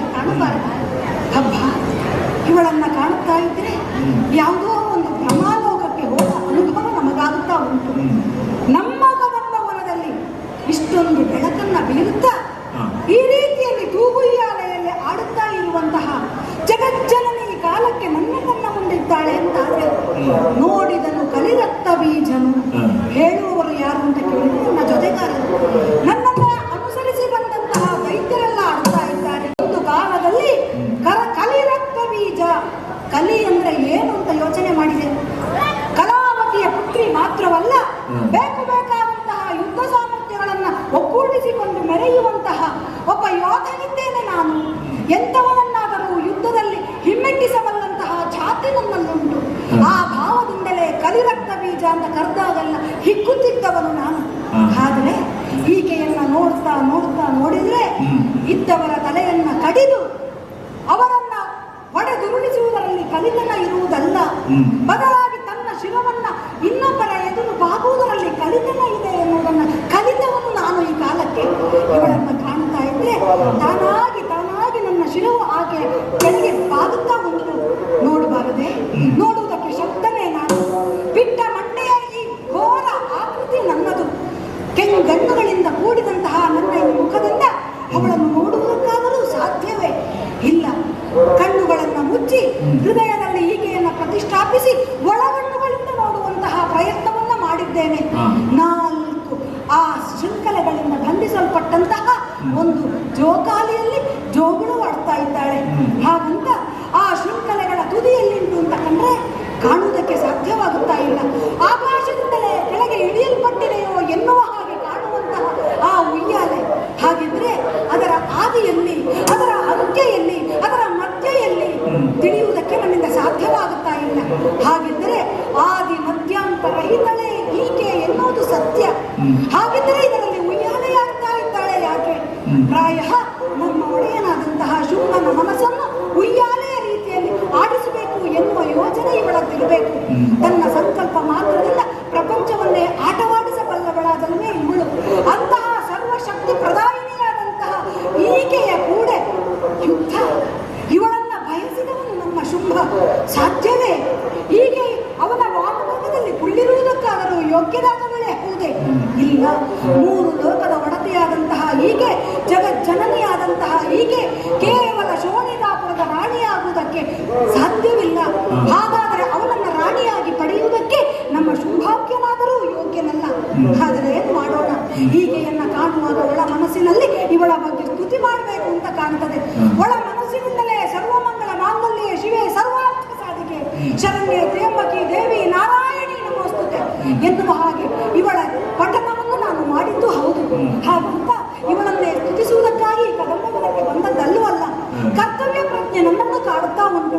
ಹಾಗಾಗಿ ಶುಂಭನ ಕೂಡೆ ಭಾಷೆಯ ನಾಡಿ ಒಟ್ಟು ಬಂದಿರುವೆ. ಇವಳನ್ನು ನಾನು ಕರೆದುಕೊಂಡು ಹೋಗುತ್ತಾ ಇದ್ದೇನೆ ಎನ್ನುವ ಹಾಗೆ ಆ ಪ್ರಯತ್ನವನ್ನ ಮಾಡಬೇಕು. ಹೇಗೆ ಮಾಡಬೇಕು? ಸಾಮದಿಂದಲೇ ಮಾಡಬೇಕು. ಆದ್ದರಿಂದ ಇವಳನ್ನೇ ಉದ್ದೇಶಿಸಿ ನಾನು ಮಾತನಾಡಬೇಕು. ಅಮ್ಮ,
ನೀನಾದರೂ ಈ ಕಾಲಕ್ಕೆ ಹುಣ್ಣಿಮೆಯ ಪೂರ್ಣ ಚಂದಿರನ ಆ ಹಾಲಿನ ಬೆಳಕನ್ನೇ ನೀಡುತ್ತಾ ಇದ್ದಿ.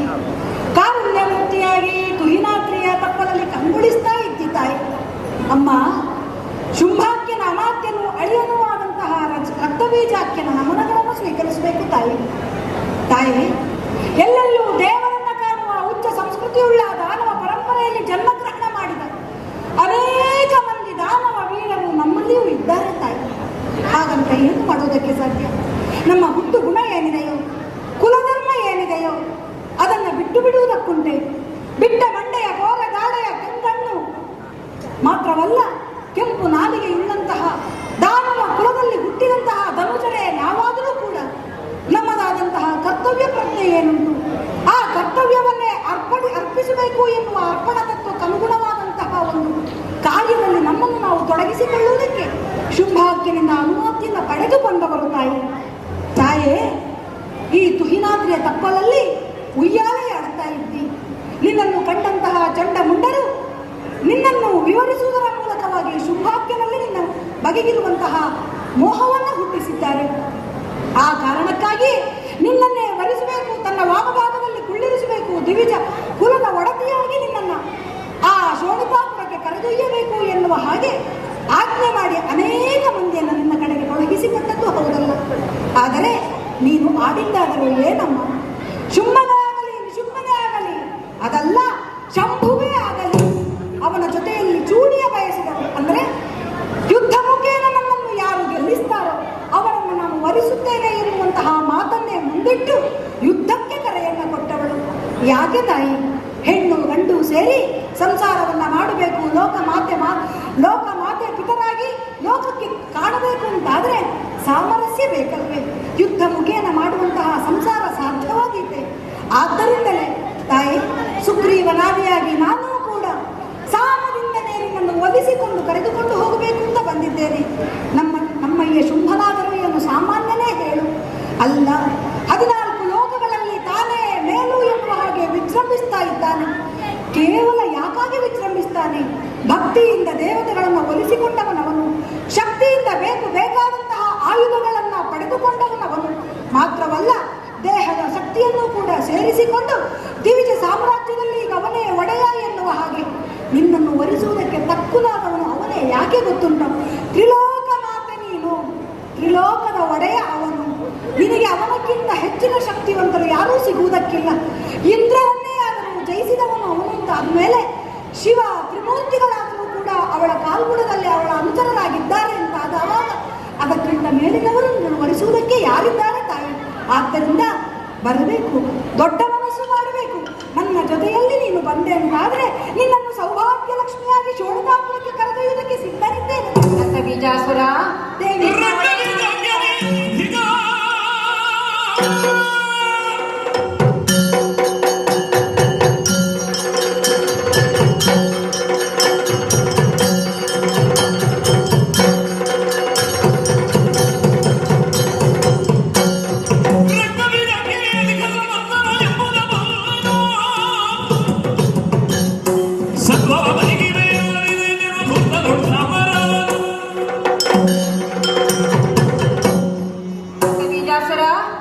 ದೇವಿ, ನಿನ್ನ ಒಡೆಯನಾದಂತಹ ಶುಂಭನ ಪಕ್ಷದಿಂದ ಅನೇಕ ವೀರಾದಿ ವೀರರು ಬಂದು ತಮ್ಮ ಶೌರ್ಯವನ್ನು ಪ್ರದರ್ಶಿಸಿದ್ದಾರೆ. ಹೌದು.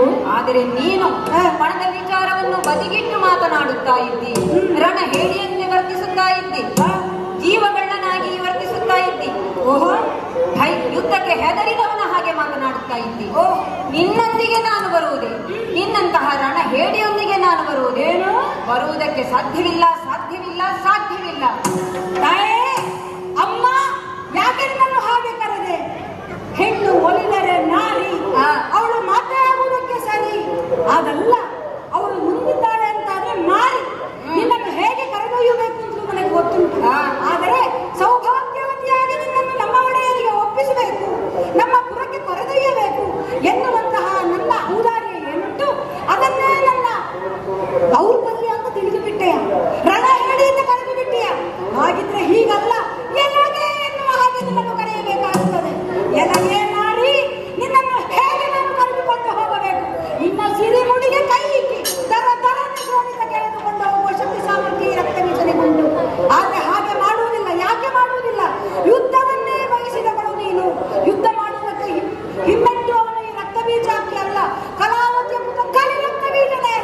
ಆದ್ದರಿಂದ ನಿನ್ನಲ್ಲಿ ಹೋರಾಟವೇ ನಿನಗೆ ಇಚ್ಛೆ ಅಂತಾದ್ರೆ ಹೋರಾಡುವುದರ ಮೂಲಕವಾಗಿ ನಿನ್ನನ್ನು ಕರೆದೊಯ್ಯುವುದಕ್ಕೆ ನಾನು ಸಿದ್ಧನಾಗಿದ್ದೇನೆ. ಬಾ ಮುಂದೆ ಬಾ. ರಕ್ತಬೀಜ, ನಿನ್ನನ್ನು ನಾನು ಒಳ್ಳೆಯವನೆಂದು ಭಾವಿಸಿದೆ. ಹ, ಯಾಕಂದ್ರೆ ರಾಕ್ಷಸ ಕುಲೋತ್ಪನ್ನರಾದ ಎಲ್ಲರೂ ಕೆಟ್ಟವರಾಗುವುದಿಲ್ಲ. ನಿನ್ನ ಪ್ರವೃತ್ತಿಯನ್ನು ತಿದ್ದಿ ನಿನ್ನನ್ನೊಂದು ಸರಿದಾರಿಗೆ ತರಬೇಕು, ನಿನ್ನನ್ನೊಬ್ಬ ವ್ಯಕ್ತಿಯನ್ನಾಗಿ ಮಾಡಬೇಕು ಎಂದು ನಾನು ಬಯಸಿದೆ. ಆದರೆ ನೀನದಕ್ಕೆ ವಿರೋಧವನ್ನು ವ್ಯಕ್ತಪಡಿಸಿದೆ. ಮಸಣದ ತುಳಸಿಯೆಲ್ಲ ಯೋಗ್ಯವಲ್ಲ, ನೀನು ಮಸಣದ ತುಳಸಿಯಾಗಿಯೇ ಹೋದೆ. ಬೃಂದಾವನದ ತುಳಸಿಯಾಗಿ ದೇವರ ಮುಡಿಯನ್ನು ಏರುವಂತಹ ಭಾಗ್ಯ ನಿನಗಿಲ್ಲದೆ ಹೋಯಿತು. ಏನೋ ನನ್ನ ಸಿರಿ ಮುಡಿಗೆ ಕೈ ಹಾಕಿ ಎಳೆಯುವ ಧೈರ್ಯವೇ? ಬಾ ಮುಂದೆ ನೋಡೋಣ.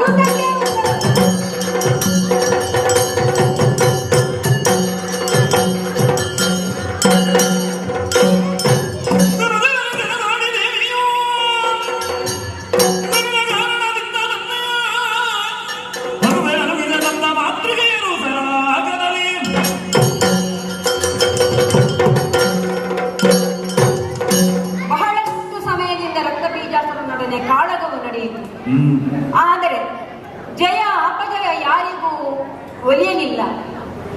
ವಿಜಯ ಲಲನೆಯು ಯಾರನ್ನೂ ಹಿಡಿಯಲಿಲ್ಲ. ಹಾಗಾಗಿ ನಾನು ಸ್ವಲ್ಪ ಆಯಾಸಗೊಂಡವಳ ಹಾಗೆ ಆಗಿದ್ದೇನೆ.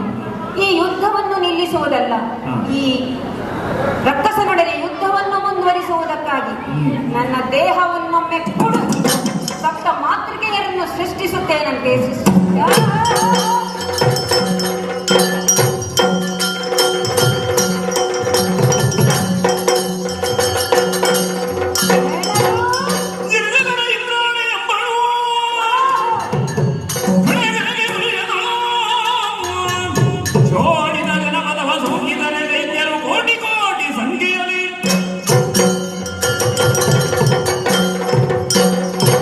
ಸರ್ವಮಂಗಳಾದಂತಹ ದೇವಿಯಾದಂತಹ ಈತಗೂ ಇಂಥ ಬುದ್ಧಿ ಉಂಟಲ್ಲ. ದಣಿವಾಗುತ್ತದೆ ಅಂತಂದ್ರೆ ಅನೇಕರಾಗುತ್ತಾರೆ.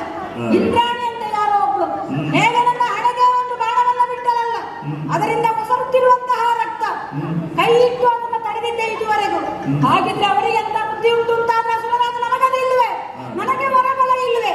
ಈ ರಕ್ತವನ್ನ ಒಂದೊಮ್ಮೆ ನಾನು ಇಲ್ಲಿಗೆ ಬಿಟ್ಟೆ ಅಂತಾದ್ರೆ ಭೂಗರ್ಭಕ್ಕೆ ಅನೇಕ ಸಂಖ್ಯೆಯ ಕೋಟಿ ಸಂಖ್ಯೆಯ ದಾನವ ವೀರರು ಹುಟ್ಟಿಕೊಳ್ಳುವುದಕ್ಕೆ ಸಾಧ್ಯ. ಹಾಗಿದ್ರೆ ನಾನು ಸುಮ್ಮನಿರುವುದಲ್ಲ, ಕೈಯನ್ನ ತೆಗೆದಿದ್ದೇನೆ, ರಕ್ತವನ್ನ ಭೂಮಿಗೆ ಬಿಡ್ತೇನೆ.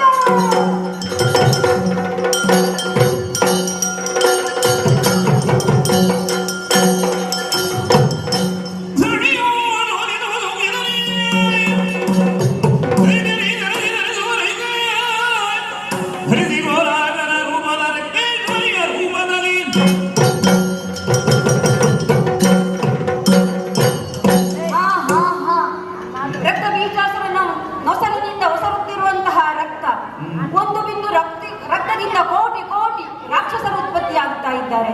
ಹಾಗಾಗಿ ಆ ರಕ್ತವನ್ನು ನೆಲಕ್ಕೆ ಬೀಳಲು ಬಿಡಬಾರದು. ಅದಕ್ಕಾಗಿ ನಾನು ರಕ್ತೇಶ್ವರಿಯಾಗಿ ನನ್ನ ನಾಲಿಗೆಯನ್ನು ನೆಲಕ್ಕೆ ಚಾಚಿ ಆ ರಕ್ತವನ್ನು ಕುಡಿಯುತ್ತೇನಂತೆ ಕುಡಿಯುತ್ತೇನೆ.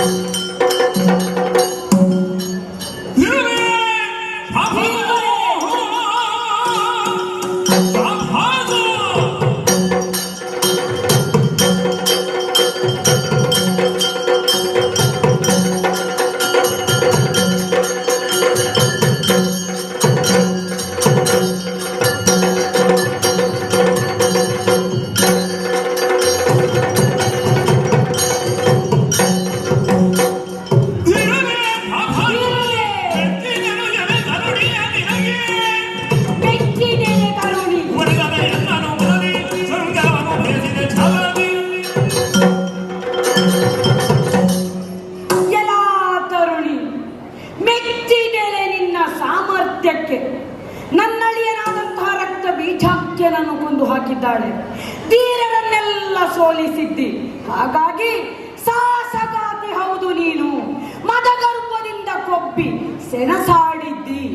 ಸಾಹಸವನ್ನಾಡಿದಂತಹ ನಿನ್ನ ಮೇಲೆ ಮೆಚ್ಚುಗೆಯನ್ನು ಸೂಸಬೇಕಾದದ್ದು ನನ್ನ ಕರ್ತವ್ಯ. ಎಲ್ಲಾ ಹೆಣ್ಣೆ, ಮದಗರ್ವಿತಳಾಗಿ ಕುಳಿತಿರುವಂತಹ ನಿನ್ನಲ್ಲಿ ನಿನ್ನ ಸಾಹಸಕ್ಕೆ ಮೆಚ್ಚಿದಂತಹ ಈ ತೀರ ಶುಂಭಾಸುರ ನಿನ್ನ ಎದುರಿಗೆ ಬಂದು ನಿಂತಿದ್ದಾನೆ. ನಮ್ಮ ವೀರರನ್ನೆಲ್ಲ ಸೋಲಿಸಿದ್ದಿ ಎನ್ನುವಂತಹ ಛಲ ನಿನಗಿರಬಹುದು. ಆದರೆ ಬಂದಿರುವವನು ಇವರೆಲ್ಲರಿಗಿಂತ ಮಿಗಿಲಾದಂತ 14 ಲೋಕಗಳಲ್ಲೂ ಘಟ ಘಟ ಘಟ ಎಂದು ನಡುಗಿಸಿದಂತ ಶುಂಭಾಸುರ ನಿನ್ನನ್ನು ಒರಿಸುವುದಕ್ಕೋಸ್ಕರವಾಗಿ ಸಾನು ರಾಗದಿ ಕರೆಯಬೇಕೆಂದು ಬಂದಿದ್ದರೆ ಸೆಣಸಾಡಿಯೇ ಎಲ್ಲರನ್ನು ಸೋಲಿಸಿದ್ದಿ. ಆದರೂ ಬೇಸರವಿಲ್ಲ. ಯಾಕೆ? ನಿನ್ನನ್ನು ಒರಿಸಲೇಬೇಕೆಂಬಂತ ಉದ್ದೇಶದಿಂದ ನಿನ್ನನ್ನು ಕಾಣುವುದಕ್ಕೋಸ್ಕರವಾಗಿ ಕದಂಬವನಕ್ಕೆ ಬಂದವನು ಈ ಶುಂಭಾಕ್ಯ. ಎಲೆ ಹೆಣ್ಣೆ, ಬಹಳಷ್ಟು ಸಂತೋಷವಾಗ್ತಾ ಇದೆ. ಬಹಳಷ್ಟು ತಪ್ಪುಗಳನ್ನು ಮಾಡಿದ್ದಿ. ಆದರೆ ನೀನು ಮಾಡಿರುವಂತಹ ತಪ್ಪುಗಳನ್ನೆಲ್ಲ ಕ್ಷಮಿಸಿ ನಿನ್ನನ್ನು ಕ್ಷಮಿಸುವವನು ನಾನಾಗುತ್ತೇನೆ. ಯಾಕೆ? ನಿನ್ನನ್ನು ಒರಿಸಬೇಕೆಂಬ ಮನಸ್ಸು ಮಾಡಿದವನು ಈ ಶುಂಭಾಕ್ಯ.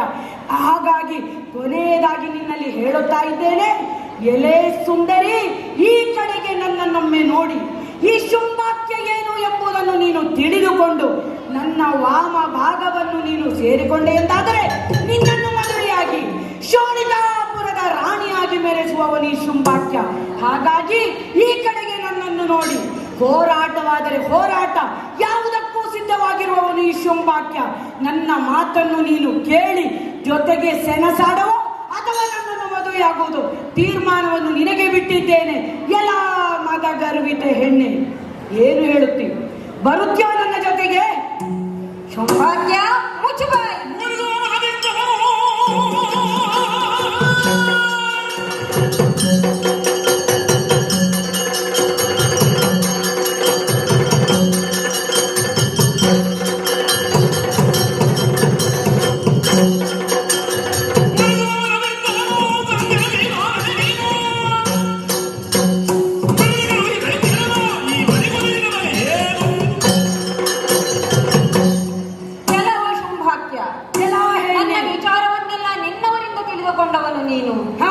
ನೀನಾಗಿ ಯುದ್ಧಕ್ಕೆ ಬರಬೇಕಿತ್ತು.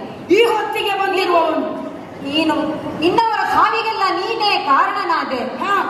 ಈಗ ಯುದ್ಧಕ್ಕೆ ಬಂದು ನನ್ನಲ್ಲಿ 14 ಲೋಕಗಳನ್ನು ಗೆದ್ದವ ಎಂದು ಹೇಳುತ್ತಾ ಇದೆಯಲ್ಲ.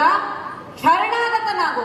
ಮಾಡಿದ ತಪ್ಪನ್ನು ಒಪ್ಪಿಕೊಂಡು ಕಾಲಿಗೆ ಬಿದ್ದರೆ ಸರಿ, ಇವತ್ತು ಜೀವದಾನವನ್ನು ಮಾಡ್ತೇನೆ. ಶರಣಾಗತಿಯನ್ನು ಬಯಸುತ್ತಾ ಇದೆಯಾ?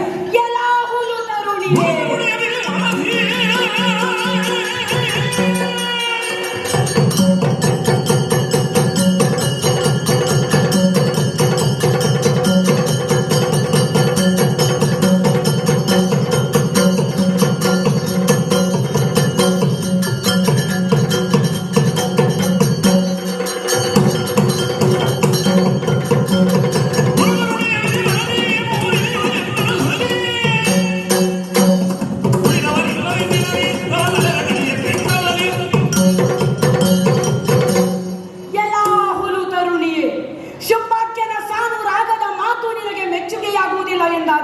ನೀನು ತಿಳಿದುಕೊಳ್ಳಬೇಕಿತ್ತು. ಈವರೆಗೆ ಬಂದಿರುವಂತಹ ಧೀರರಿಗೆ ಭಿನ್ನವಾಗಿರುವಂತಹ ವೀರ ಶೂರ ಈ ಶುಂಭಾಕ್ಯ. ಅಷ್ಟು ಮಾತ್ರವಲ್ಲ, ಅಜನ ವರಬಲದಿಂದ ಬೆರೆಯುತ್ತಿರುವಂತಹ ಈ ಶುಂಭಾಸುರನನ್ನು ಸೋಲಿಸುವುದಕ್ಕೆ ಯಾರಿಂದಲೂ ಸಾಧ್ಯವಿಲ್ಲ. ಈ ವಿಚಾರವನ್ನು ತಿಳಿದಿದ್ದರು ಇನ್ನು ನೀನು ಮದಗರ್ವಿತಳಾಗಿ ಸೆಣಸಾಟವನ್ನೇ ಬಯಸುತ್ತಿ ಎಂದಾದರೆ ನಿನ್ನ ತಲೆಯನ್ನು ಕಡಿದು ನಿನಗೆ ಶುಂಭಾಕ್ಯ ಏನು ಎಂಬುದನ್ನು ತೋರಿಸುವುದೇ ಸೂಕ್ತ. ಹಾಗಾಗಿ ಈ ಹೊತ್ತಿನಲ್ಲಿ ಸೆಣಸಾಟಕ್ಕೆ ಶುಂಭಾಕ್ಯ ಸಿದ್ಧರಾಗಿದ್ದಾನೆ. ಬಾ ಮುಂದೆ ನೋಡೋಣ.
ಕಾಡಿದೆ.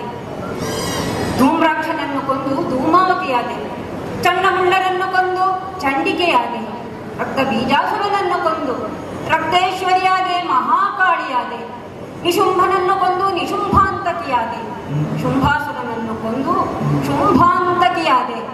ಇನ್ನು ನನ್ನ ಈ ರೂಪವನ್ನು ಇಲ್ಲಿಗೆ ನಾನು ಸಾಕಾರಗೊಳಿಸುತ್ತೇನೆ.